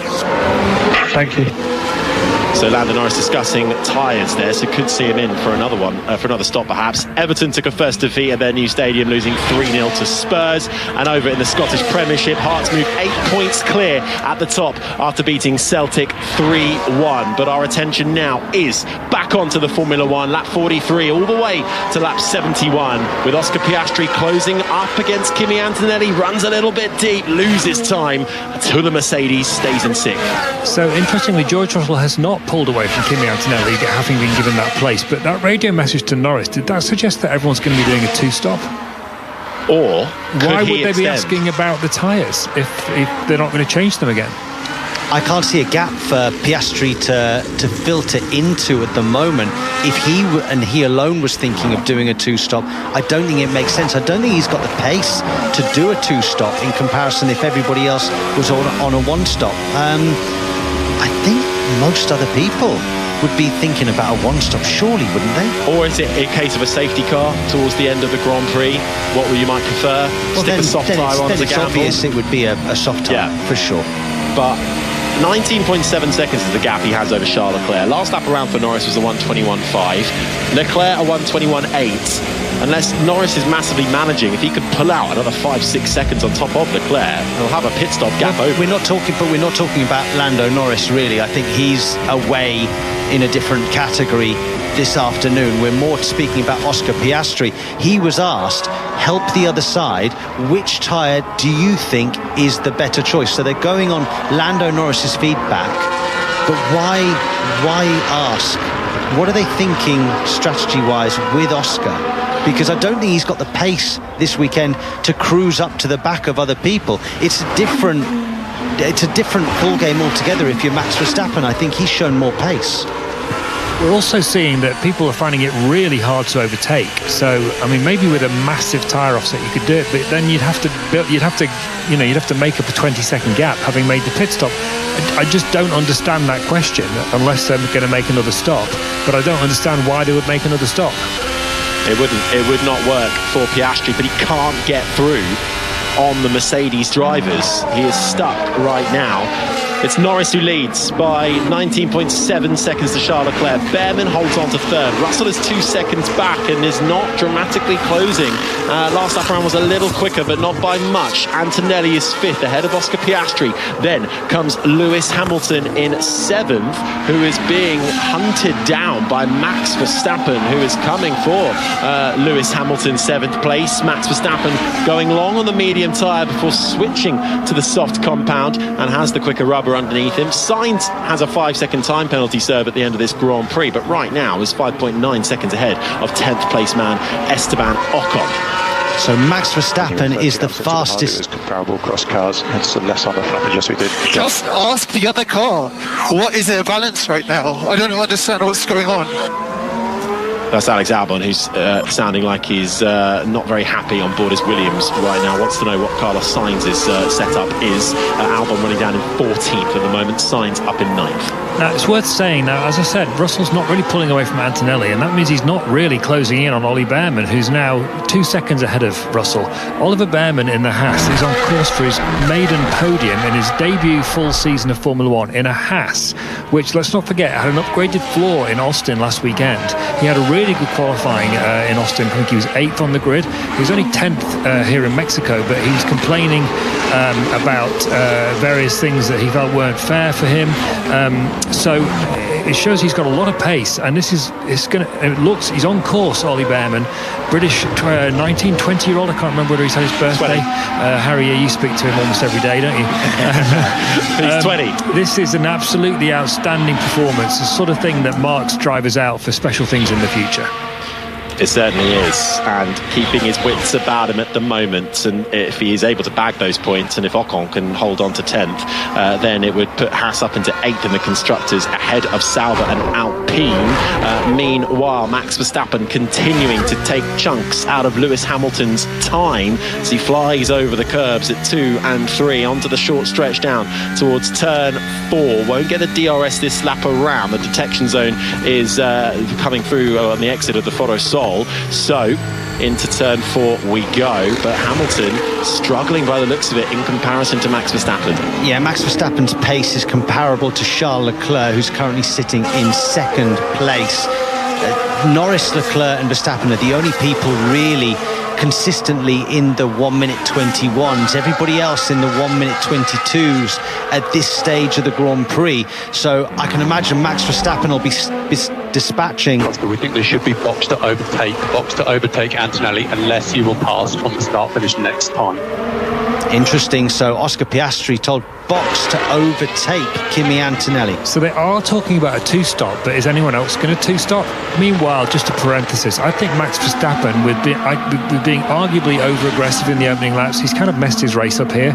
If he'd just been a little bit more patient on Lewis Hamilton, got him more cleanly rather than that dive bomb attempt that he made that led to all the incidents and errors and penalties and what have you, then I think Max Verstappen might be sitting in 3rd place at this moment. Well, he's just picked off Lewis Hamilton finally down the long start finish straight into turn 1. Verstappen up to 7th, Hamilton down to 8th. Meanwhile, Piastri is looking a lot closer to the back of Kimi Antonelli, down towards turn 4, moves out to the right hand side of the Mercedes, holds the line. Antonelli runs deep. Will that allow Piastri to get the undercut? Better traction on the exit. The Ferrari of Hamilton is trying to keep with Verstappen, but to no avail. Meanwhile, Piastri still can't get through on Kimi Antonelli and has to hold station again through the S's. A 2nd stop for Piastri to overtake? I'm just not sure.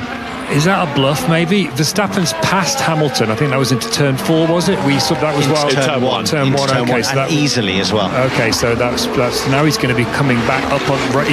You can see him. He's right behind a 2nd or so behind Oscar Piastri. Hamilton is coming in for another stop. Maybe there are going to be 2 stops. I think Lewis Hamilton might have an issue though. He reported on the radio saying something has flown off his car. And Kimi Antonelli and Oscar Piastri they both pit into the pit there. Looked like a late call from Antonelli, slams onto the brakes, hits the pit limiter down to 80 kilometers an hour. Hamilton follows them in as well. Piastri hits his marks. It's a quicker stop than his first one and just gets out as the Ferrari comes in. Ferrari going for the soft tyre. They've converted to a 2-stop along with Kimi Antonelli. Piastri out ahead of Antonelli. The work has been done in the pit lane. Good job by McLaren. Piastri has overtaken Antonelli through the pit stops. Antonelli feeds out in what should be 8th spot. Hamilton comes out in 9th. Piastri now up into 7th. So that has worked for McLaren. It's worked really nicely for McLaren. Now, if Piastri can put in a couple of lightning laps, could he jump George Russell if George Russell is to pit as well? Lap 49 of 71, Lando Norris, 21.7 seconds clear, 21.8 seconds clear of Charles Leclerc's second place. Behrman's holding on to third, Russell fourth, Verstappen now up to fifth. Ocon is sixth, ahead of Oscar Piastri, as George Russell is told to box. This is turning into a two-stop race now from the drivers who are battling fiercely in those positions just behind the podium. How is this going to all unfold? Could Piastri try and undercut George Russell here? And Behrman as well is responding to George Russell. He's also coming into the pits. This is going to be really tight. They need top precision in the pit lane from Mercedes. They feed him out on the soft rubber. Behrman's out as well. A second quicker in the pit stops for Ollie Behrman. Good work from the Haas team there to get him out in front of George Russell still, but both on soft rubber. A Haas versus a Mercedes of George Russell. Behrman has got a tall order to keep that Mercedes behind until the checkered flag, as Esteban Ocon tries a look down the inside of George Russell. Ocon hasn't pitted. He's out there on the medium tyre. He hasn't pitted a second time. Norris has stayed out, hasn't pitted again. Neither has Leclerc second. Verstappen third. Behrman the first of the two stoppers. Ahead of Russell, Ocon is sixth. Piastri's up to seventh and all over the back of the Haas. Make that side by side with the Haas. Forces Ocon to run deep through turn four. Gets the undercut for Piastri. He's got to be careful here. He's got it all to lose. Ocon with nothing to lose. Side by side through the double right-hander of six. And what a move by Piastri. He forced the issue and he made it work. That could be crucial. He's up to sixth. Ocon down to seventh with Antonelli all over the back of him and now through. Ocon's tyres have gone. Hamilton is ninth. Hadjar the top 10. Good racing there between Ocon and Piastri. It looked like they were going to come to blows. Thankfully, Oscar Piastri's kept his front wing in check. But Max Verstappen up to third. But he looks like he's only going to be doing a one-stop this afternoon. That's what's going to be quite interesting. Absolutely. He's definitely not going to stop again. And he is what? He's like 18 seconds ahead of Russell in fifth, and Piastri's a couple of seconds behind Russell in sixth, and Antonelli's just behind him. I can't see them catching Verstappen. I think Verstappen's locked in a podium here. So a few laps ago we were saying it's all gone away from Max Verstappen, and now has it just fallen into his lap as Lewis Hamilton makes easy work of Esteban Ocon down the main straight and into turn number one. Lando Norris rounding the final corner to start lap 51 of 71. So Max Verstappen here in Red Bull, this could work out very nicely for them to salvage a podium place at the expense of Oliver Behrman, who's now 16 seconds back in fourth and will have quick rubber, but the outright pace of that Red Bull will be mighty. I tell you what as well, Verstappen just on the last lap is lapping 0.8 of a second quicker than Charles Leclerc in front of him, and he's 12.9 seconds behind with 21 laps to go. Race on. Just hurtling for second place. Lando Norris cruising out in front, 23 seconds in hand, with the laps counting down. Norris, Leclerc, Verstappen the top three, Behrman, Russell the top five, Piastri sixth ahead of Antonelli, Hamilton, Ocon, Hadjar the top 10, Bortoletto is 11th ahead of Tsunoda, Albon, Sainz and Stroll make up the top 15 with Gasly and Colapinto the 17 remaining runners. Alonso's retired along with Hulkenberg and Liam Lawson. It's been a quality race so far, isn't it, Harry? Really entertaining. Every single lap it looks like it's swinging and changing and different things happening. It's absolutely superb. Formula One at its best. The only shame is it's not for the lead. Lando Norris is absolutely coasting out in the front. He's completely dominating this race. He's about the only driver who's not under any threat of some kind or another. As George Russell sets the fastest lap of the race, a 1 minute 20.052, 1.5 seconds quicker than what Lando Norris is doing out front, albeit 52 seconds behind. This is my pace, Michael. Fine. We're staying out to the end. Confirmation then from Charles Leclerc and Ferrari staying out to the end, at least publicly over the radio for us, and that is the pace that he is delivering. He hasn't got much else. A 1:21.9 last lap around. Compare that to Max Verstappen on the soft tyre, a 1:21.2, 11.3 seconds back from the Ferrari. Lando Norris out in front, leading by almost 24 seconds. So another 0.7 of a second from Verstappen. The lead, Leclerc's lead for his second place is down to 11.3. Of course, Verstappen's tyres are going to lose their edge the more he drives on them. But at the moment, he's on target to catch Leclerc before the end of the race. Right now, though, if it ended like this, Norris winning with Verstappen third and Piastri in sixth, Norris would take lead in the championship by 3 points, with Max Verstappen 36 points of the lead, away from the leader. He'll switch the cars at turn 1. Probably the worst strategy I've ever... That's Alex Albon down at Williams talking about a switch of cars. Sainz 13th, Albon 14th, out of the points and clearly having a bit of a day to forget, while their rivals Haas look to scoop some huge points. That podium, though, looks to be falling away for Behrman, having made a second stop, reacting to George Russell in the Mercedes, who he's still got behind him. This would actually rocket up Ollie Behrman up into 13th in the Drivers' Championship. He's down in 18th coming into this round, but he's got Russell all over the back of him. Yeah, podium or no podium for Ollie Behrman today. I think he can be incredibly proud of what he's been able to achieve during this Grand Prix. I mean, we'll do during the pod hero of the race, but I know who I'm going to be giving my vote to. Yeah, we'll be analysing all of this in our Checkered Flag podcast, which you'll be able to hear on BBC Sounds, wherever you get your podcasts from.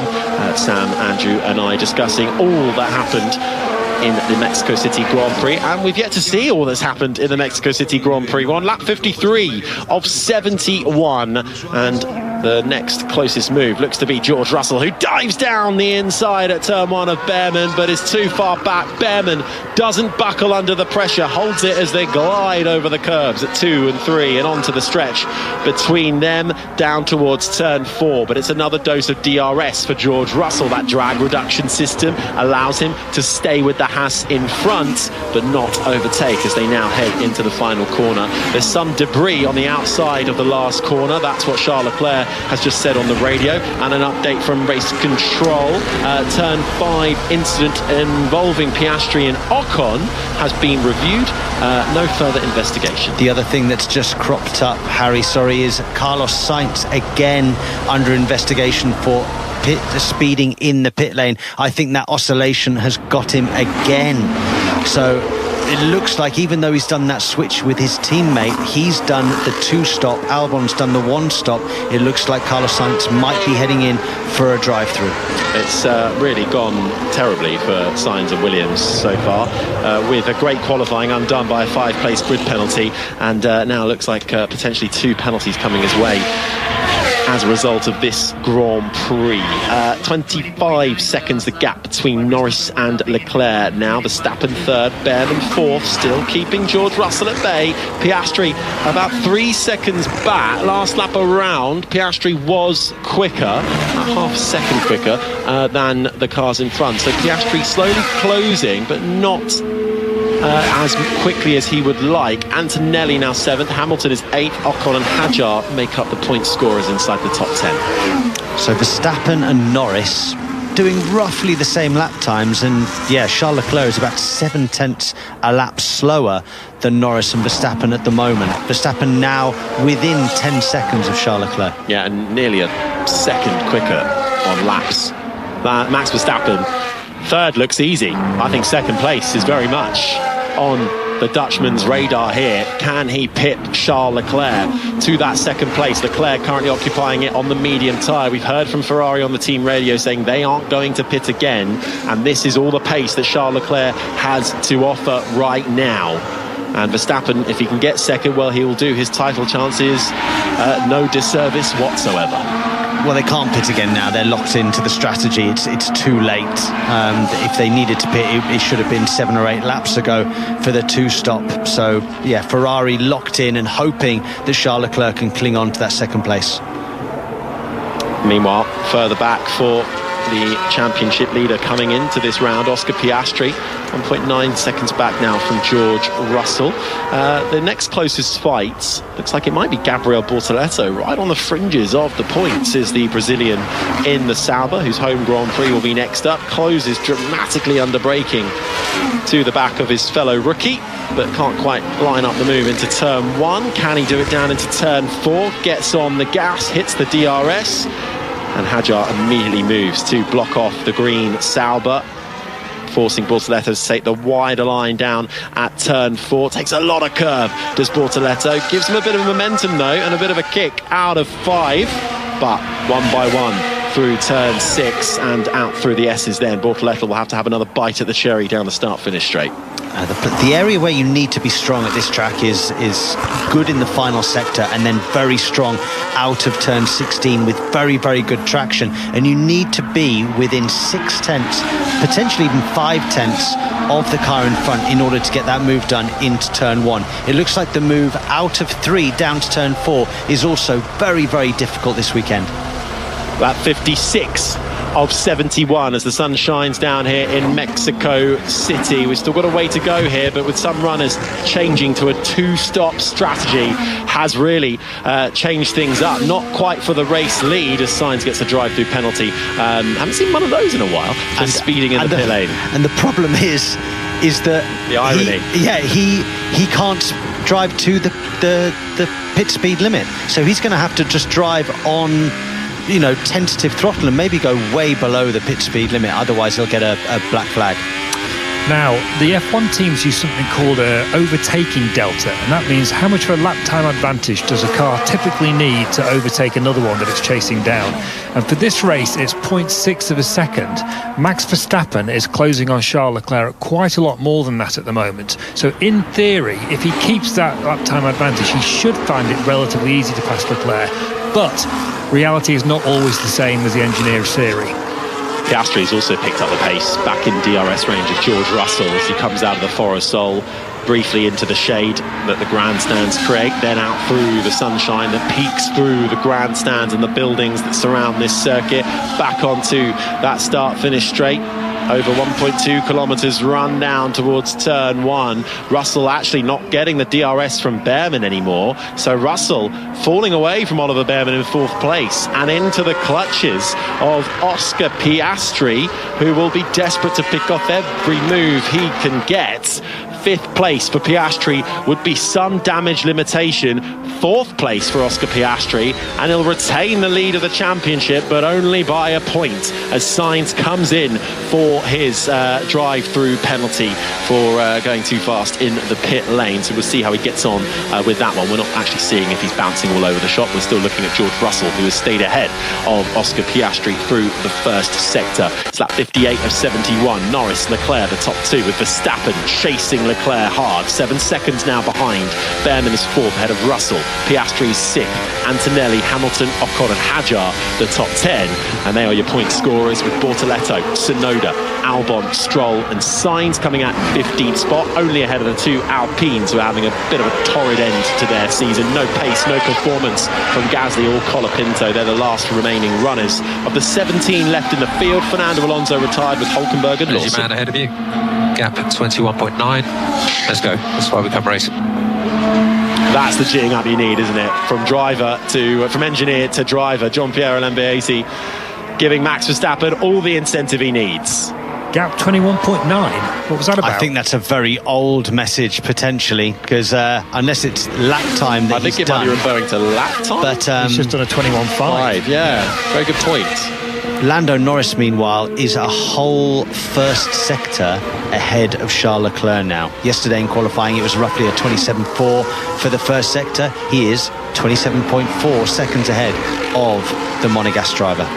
Maybe GP's having an off day. He kept pressing the wrong button, didn't he, talking to Max Verstappen earlier when he meant to talk to the other engineers on the pit wall. But Verstappen, we're not hearing the reply on that front. Either way, Verstappen is now 6.5 seconds behind Charles Leclerc. Is the writing on the wall for the Ferrari driver? Lap 59 of 71.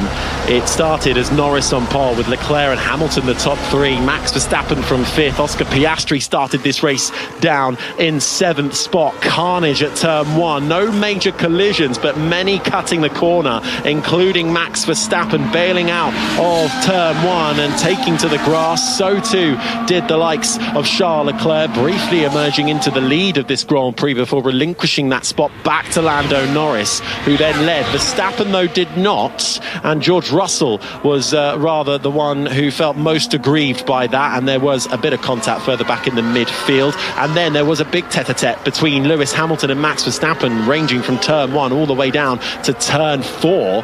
It resulted in Lewis Hamilton running deep at turn 4, taking to the runoff but not using the escape road, and he received a 10-second time penalty for gaining an advantage as a result of taking to the grass instead. That rather ruined his chances for a podium, and as that fight was going on, Oliver Behrman was the big beneficiary and kept clean in the Haas, picked off Russell, picked off Verstappen and Hamilton, and made his way up into the podium places. But later in the race, which we thought was going to be a one-stop strategy, right now it is for Lando Norris, Charles Leclerc and Max Verstappen, but for those just behind, they've swapped to a two-stop. It's benefited the championship leader Oscar Piastri slightly. He's up to 6th place, but the likes of Russell and Behrman are still fighting. Behrman now looks like he's out of the podium running, but still on for a great day if he can hold on to 4th, which he's currently doing. And Hamilton, with his 10-second time penalty, he's fallen down to 8th spot. Looks like he'll pick a few points up, but not the race the 7-time champion would have dreamed of. No, absolutely not.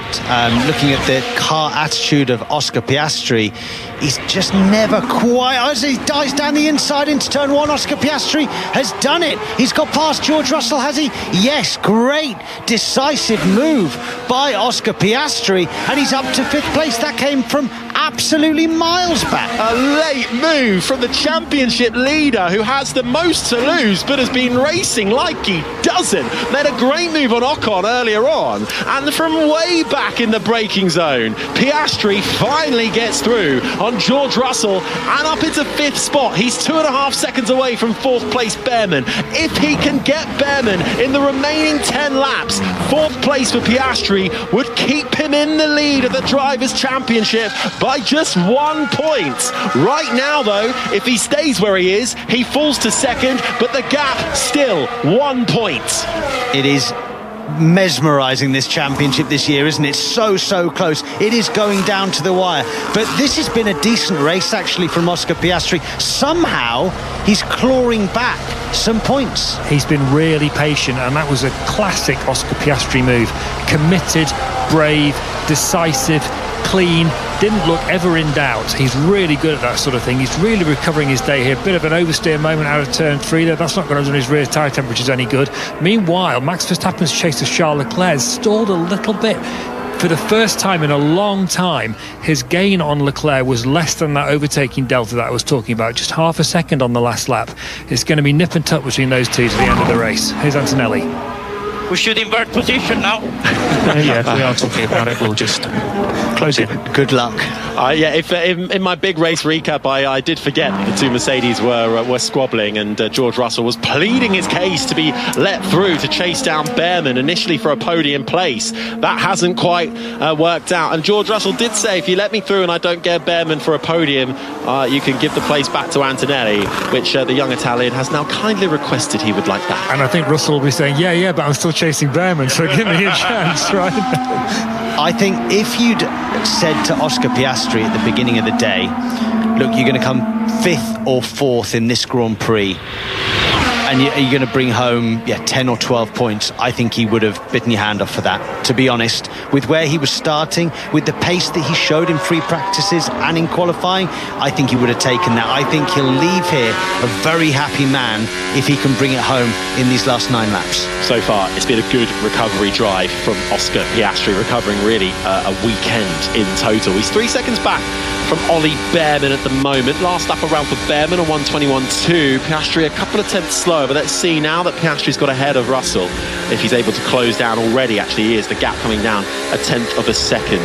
This is the sound of Kimi Antonelli you're hearing, chasing up to the back of his teammate George Russell. Will Russell play nice? I think he will, as we cut away going down into turn 4, but the move has been made. Russell has let Kimi Antonelli back through. No point in ruffling feathers on that one over 6th and 7th place. Let's see if Antonelli we'll see if Piastri gets Behrman, and then maybe Behrman 7 becomes a realistic opportunity for Kimi Antonelli, but we are running out of laps for that to happen. Bortoleto, by the way, has just worked himself up into the top 10, so the Sauber driver on course for a point here after a really disappointing outing at the US Grand Prix.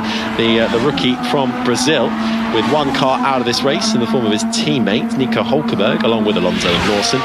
Bortoleto salvaging something for Sauber here, but he's got Hadjar and Tsunoda right within DRS behind him. That's what's happening on the fringes of the points. Meanwhile, back up front, Lando Norris on lap 63 leads by 28 seconds. Verstappen's chase of Charles Leclerc continues. Last lap around, 4/10 quicker than Leclerc was Verstappen. He's now just under 4 seconds back from the Ferrari driver. Will he run out of laps, as we're seeing Gabriel Bortoleto with a really aggressive move to get through on Isaac Hadjar, weaving behind the Racing Bulls into the braking zone, made it work round the outside. Inch perfect, actually, from both of them not to bang wheels, and Bortoleto showing his racecraft and getting through for a point.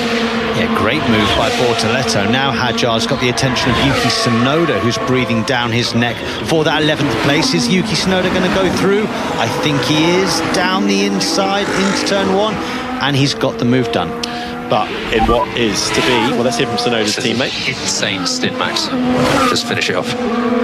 This is an insane stint, Max, says his engineer, GP.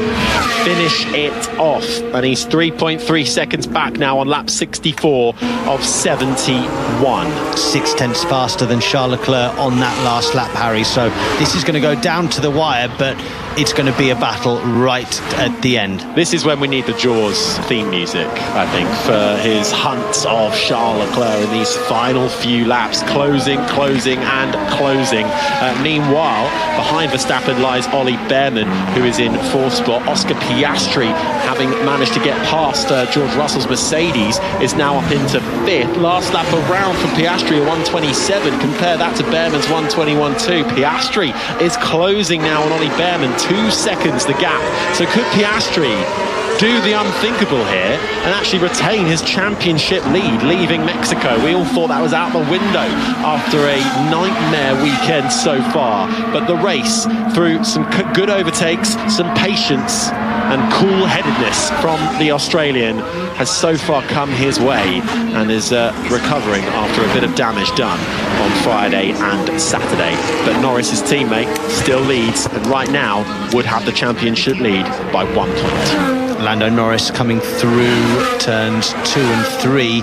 Alexander Albon has been shown the blue flag, but he's fighting hard with Isaac Hadjar, so those two are going to have to get out of the leader's way in the next 2 corners. Yeah, this is going to slow Norris down, but Hadjar duly obliges and gets out of the way straight away. Hadjar actually just demoted down to 13th now, with Albon up into 12th. Albon will be the next car to get out of the way of the McLaren that is leading. The other McLaren that is in 5th place continues to close down Behrman at quite a rate of knots now. A lap ago it was 2 seconds, it's now down to 1.5 seconds. So this is crucial moments here for Oscar Piastri. Behrman will be satisfied, I'd like to think, with P4 or P5. It's been a remarkable stint for him, but to have 4th taken away right at the bitter end might sting a little bit for the British rookie. I think laps 69, 70 and 71 are going to be genuinely crucial for this World Championship hunt. Can Piastri get Behrman? Can Verstappen get Leclerc? It's going to come right down to the wire. Either way, if it ends like this, the whole championship tightens up even more. With 4 rounds left to go, 4 Grand Prix and 2 sprint races. The finale in Abu Dhabi in December as the sun sets and the floodlights come on. We're all hoping this one's going to go down to the wire, and right now it's looking well on its way. But we still have Brazil, Las Vegas and Qatar to come, and we'll be bringing all of those Grand Prix live to you across the 5 Live network into the closing stages now of the Mexico City Grand Prix. It's lap 66 of 71. Norris out in front, uninterrupted, undeterred. with a 28-second lead over Charles Leclerc, who is now starting to look in his mirrors and see a 4-time world champion. Max Verstappen now just 2.5 seconds away from second place. And another 4/10 chipped away on that last lap. As I said, Harry, I think it's going to be the last 2 laps of this race that could decide this world championship. Behrman still keeping Piastri at bay, but Piastri's now 1.2 seconds behind as they come into that tricky high-speed S's section where it's difficult to overtake. And actually out of turn 6, Piastri not looking like he had the best exit. No, he hasn't had the best exits all day. He looks like he really lacks the traction at the moment. That McLaren, again, when it's in dirty air, it looks like it lacks the pace. In clean air, it seems to be the class of the field, as Lando Norris is displaying. Behind Piastri is Antonelli, who has now been allowed back pass through on his teammate. He's 1.1 seconds up the road from George Russell. Hamilton with a race of what could have been for the 7-time champion down in 8th. Esteban Ocon looking to get points. He actually hasn't scored points since Zandvoort, looking to collect 2 at the moment in what will be a double points paying position for the Haas team, and should see them move up the Constructors' Championship, with Gabriel Bortoleto currently rounding out the last of the point scorers with 10th place to his name. So Piastri's really starting to struggle in Behrman's dirty air here. He only gained a 10th on that last lap. Verstappen, though, is now within 2 seconds of Charles Leclerc's Ferrari in second place.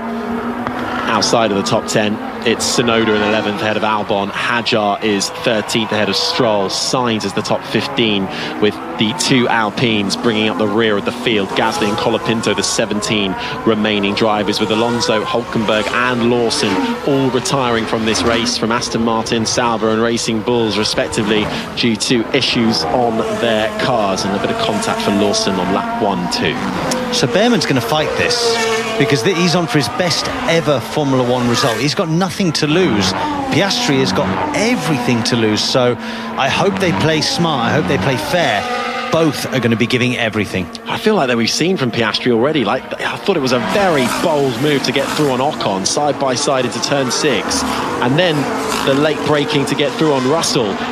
Every move is risky in Formula 1, but Piastri takes the bumps over the curb on the exit and closes in down the start-finish straight, which is where Max Verstappen is now. Not quite within DRS range of Charles Leclerc, but 1 lap around, he might well do it, and it might be exactly your prediction, Sam Bird, on lap 69, lap 70, that Verstappen is able to make a move for second. Is a move for 4th on the cards? No, not for Oscar Piastri. I know my stuff, Harry.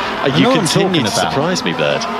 That's why BBC pay me the big bucks. Oh, absolutely they do. That's the voice of British racing driver Sam Bird.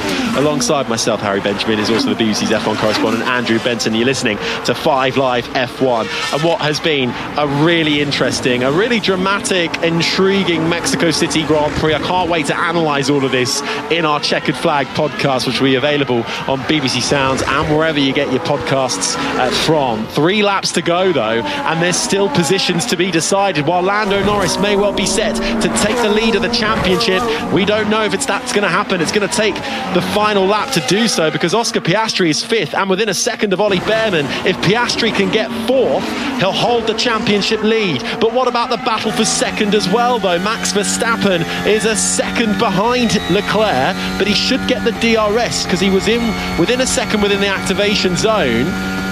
Heads down towards the start-finish straight, but is not close enough to try anything on Charles Leclerc's Ferrari. It might well be last lap for Max Verstappen. I think he was just outside the DRS on that lap. You didn't hear the pitch of the engine change down the straight. Meanwhile, though, Oscar Piastri most certainly is within DRS range of Ollie Behrman. He just needs to look for a tiny little weakness in that Haas. But so far, Oscar Piastri looks like he's struggling on the traction. They're coming up to some traffic now with the Alpines, who, quite frankly, have been far and away the worst team this weekend. Yeah, that might give Piastri a bit of a helping hand, though, if Behrman can't clear the traffic very easily.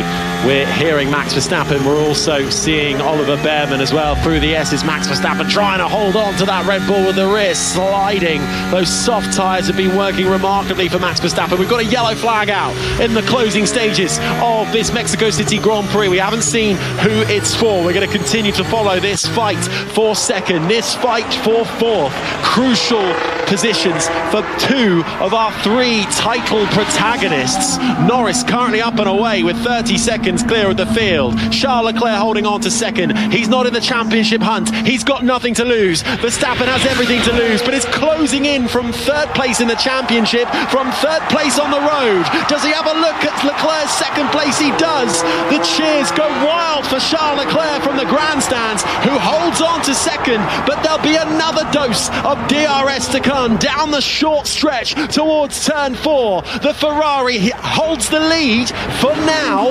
Has Verstappen run out of time? He'll have one more lap to do it, or could he try and move somewhere else? He's really close on the exit of 5, right under the gearbox of that Ferrari, practically pushing it out of the corner, but Leclerc survives at the moment. Meanwhile, it's a virtual safety car, and that's ruined what could have been an amazing end to this race. It looks like it's Carlos Sainz's Williams the reason, and everybody slows down, and just at the point where Verstappen was getting Leclerc, where Piastri was getting Behrman, the virtual safety car comes out as we start the final lap. Everyone has to slow down and hit a delta displayed on their dash. They cannot go any quicker than it across the whole lap to calm the field down. No overtaking.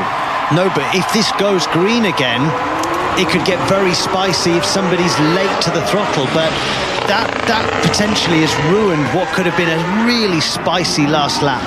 Race neutralised by the virtual safety car as they head down the start-finish straight. We're on the last lap here. Lando Norris looks set to take the lead of the championship by 1 point. Charles Leclerc is holding on to second. This could be Leclerc's saving grace. Verstappen in third. He's weaving. He's ready for whenever the virtual safety car ends. If it ends at the end of this, halfway through this lap, or are we going to end this under virtual safety car? We haven't seen where Carlos Sainz's car is, but it looks like that's the reason for it. He's just retired from the race as the virtual safety car is ending. The VSC is coming to an end. It's going to be a half a lap dash to the flag. Lando Norris is away and well. He's going to win the race, but the VSC is about to come to an end.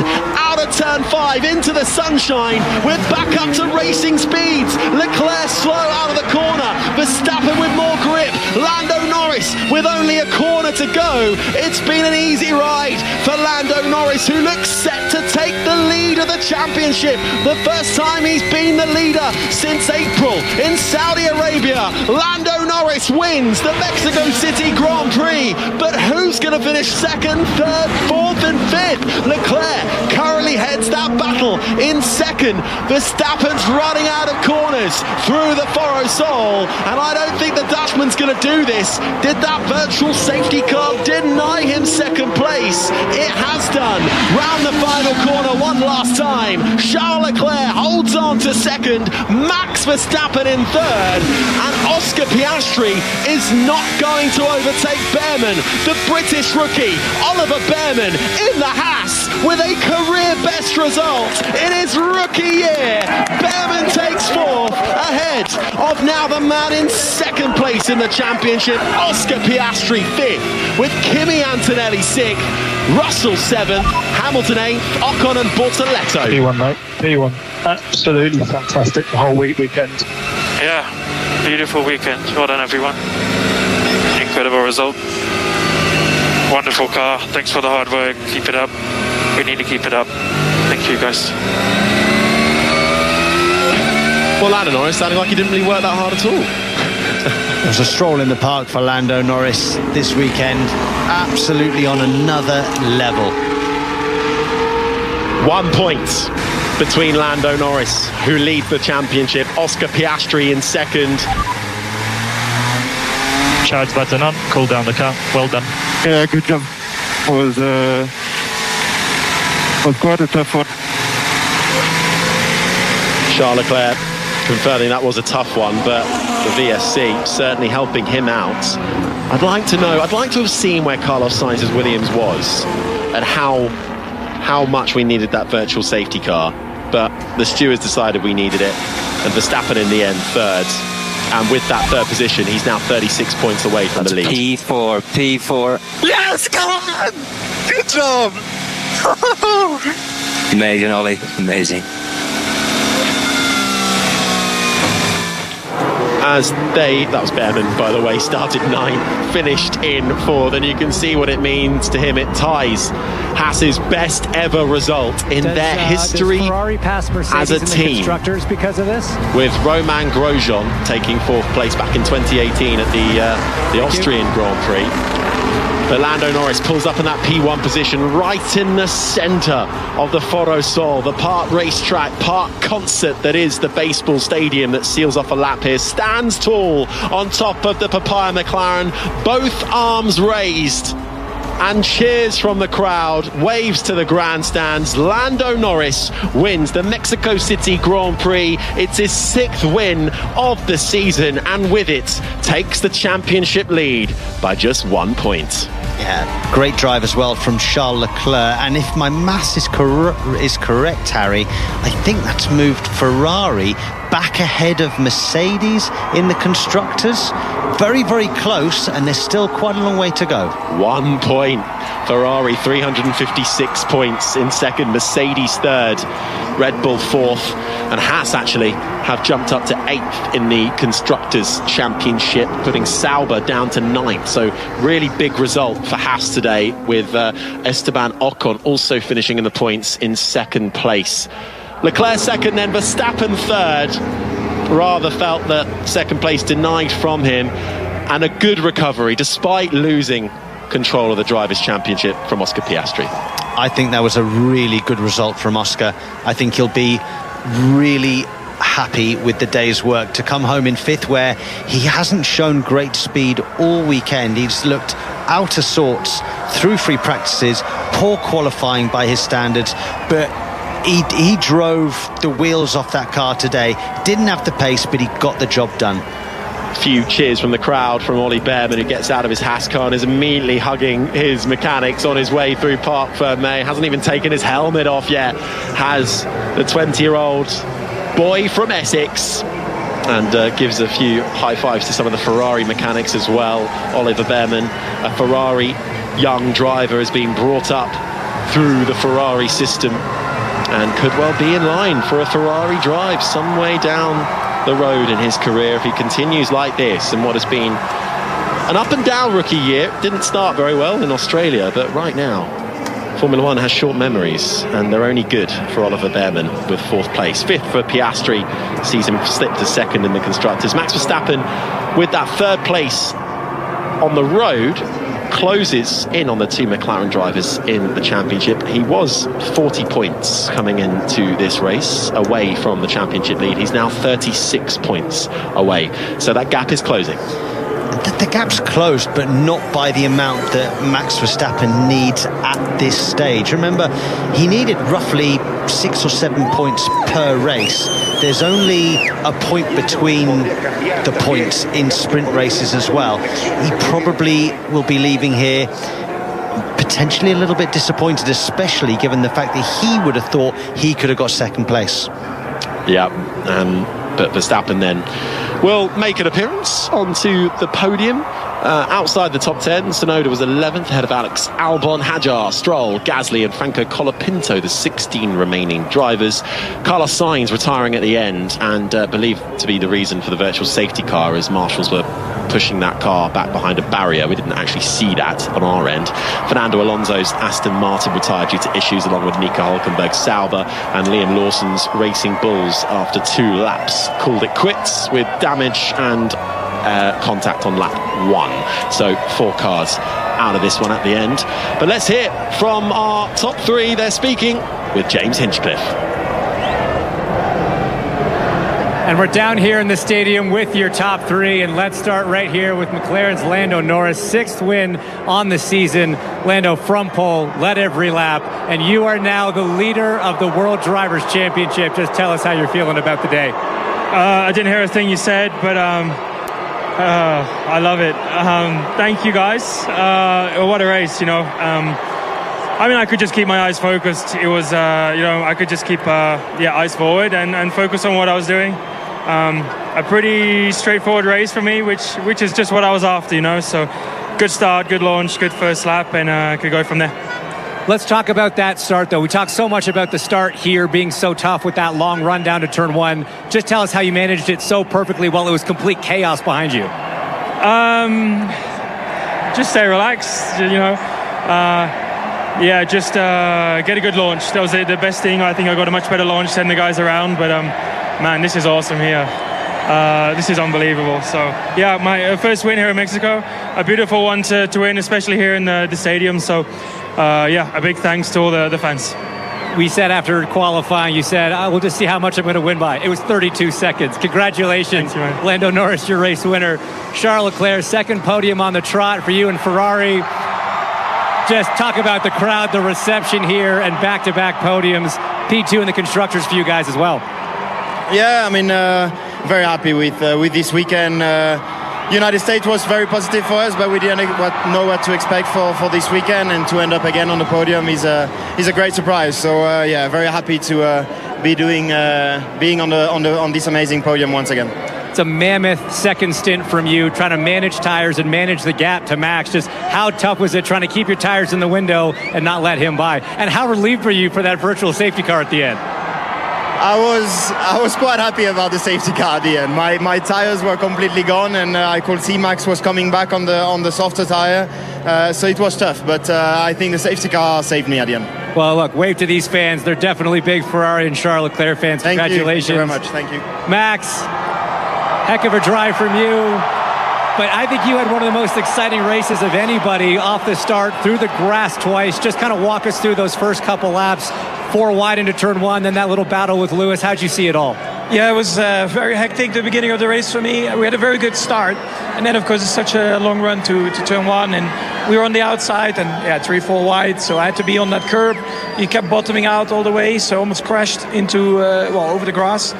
And then even after that, there was a lot going on. Everyone around me was on soft tires. I was on the medium, and it looked like that was a bit of a struggle. So it was about surviving the first stint, trying to go as long as we could on the tires.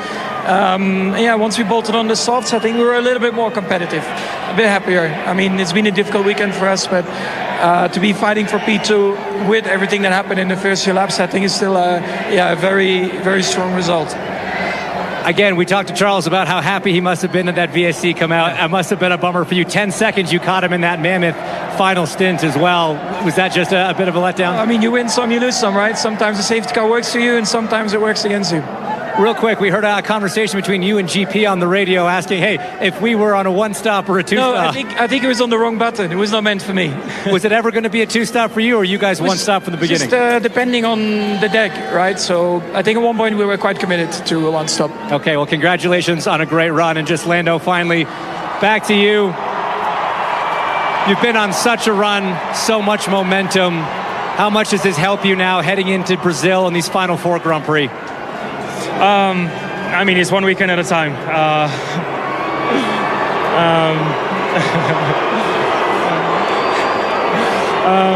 It's one weekend at a time. So, I'm happy. I'm focused on myself. I keep my head down. I ignore all of this. And, I keep to myself. And it's working at the minute, so I'm happy. All right, keep doing what you're doing. Congratulations. Lando Norris, Charles Leclerc, and Max Verstappen, your top 3.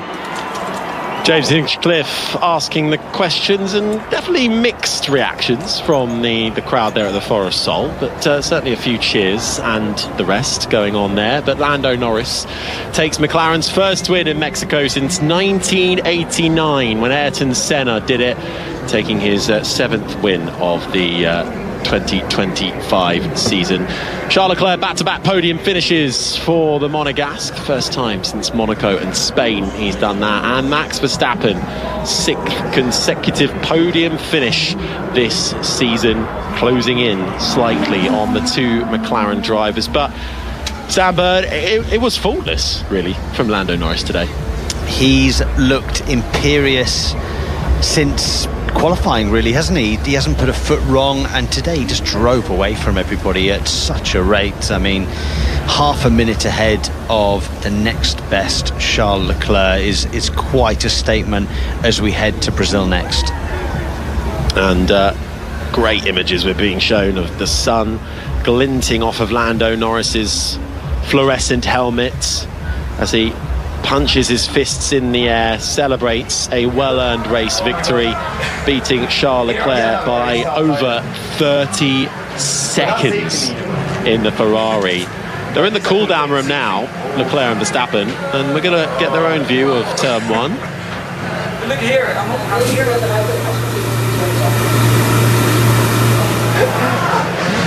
And Verstappen really did go in hot there, didn't he? 4 abreast going down to turn one, and Verstappen was lucky not to go straight into the wall.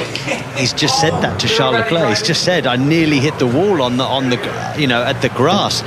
In his defence there, he is on the curb and the car is bottoming out. And when the car's bottoming out, you have no retardation in the car. We're seeing the turn 4 incident for Lewis Hamilton, locking up, going wheel to wheel Max Verstappen, running deep and not taking to the escape road, taking the grass and coming out ahead of Verstappen, who himself ran deep into turn 4, and then that got him into all sorts of bother, and that's how Behrman got through. Russell was also rather balked in that fight as well, so we'll take a little further deep dive of that in our Checkered Flag podcast and see what we make. Was that 10-second time penalty right for Lewis Hamilton? It kind of ruined his race in the end, down in 8th spot. Do you think Lewis Hamilton can still take a bit of optimism from this race weekend? He can definitely take some optimism from qualifying, but as of the race, I don't think he's going to remember this at all. I think it was one to forget. The race was, very much scuppered in its infancy. Looking at the results, finished 8th, 56 seconds behind the leader. You take off 10 seconds and it's only just ahead of Antonelli in 6th. Well, we're a few moments away from the rather special podium celebrations that take place at the Mexico City Grand Prix, right in the heart of the baseball stadium, surrounded by 25,000 fans. And, well, 4 races, 2 sprints left to go. We'll have a week off after this North American doubleheader and take stock and head to Brazil for the penultimate sprint race. Then we'll head to the bright lights of Las Vegas and race down the strip before we then arrive to hotter climes in Qatar, with the final of the sprint races to take place ahead of the championship finale at Yas Marina circuit in Abu Dhabi. But the music has come into life. The crowds are being let onto the circuit to support their drivers. Max Verstappen heads up the stairs, waves to the fans and gets a huge cheer of applause. Verstappen takes to the 3rd step on the podium. And even louder cheers for Charles Leclerc. Ferrari really supported here this weekend, particularly Lewis Hamilton, but just Leclerc on the podium then, and good points for the team, who move up to 2nd in the Constructors' Championship. And rising up with his car is Lando Norris, your race winner. As the smoke sets off, Lando Norris waves to the crowd. As the platform rises, he walks towards the podium and steps up to the top spots as winner. His first race win since the Hungarian Grand Prix. And we will hear the British national anthem.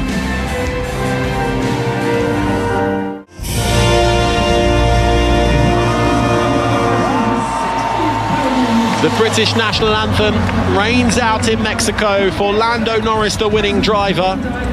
With the winning team, McLaren, it's Norris's 10th career win, and he receives the winning trophy, raises it aloft to the applause of the McLaren members below, kisses the trophy too, with Lando Norris on a run of 2nd places in the sprint in US last week, receives the medal as well, and can breathe a sigh of relief after a mighty drive here in Mexico City. And the Constructors' Trophy, it's another win for McLaren this year already. sealing the Constructors' Championship in Singapore and moving up to second on the all-time list when it comes to World Championships, only behind Ferrari. And those are the celebrations for Charles Leclerc. Ferrari seem to be coming good towards the end of this season. They're not in the hunt for out-and-out race wins, but back on the podium more regularly and better qualifying. Charles Leclerc takes his 7th podium of the season, and Max Verstappen takes his 8th podium of the season and closes in. A seismic day in the Formula One World Championship then. Lando Norris wins the Mexico City Grand Prix. Charles Leclerc second. Max Verstappen is third. Oscar Piastri finished the race down in 5th. And with that, Lando Norris retakes the lead of the World Championship by just 1 point to Oscar Piastri.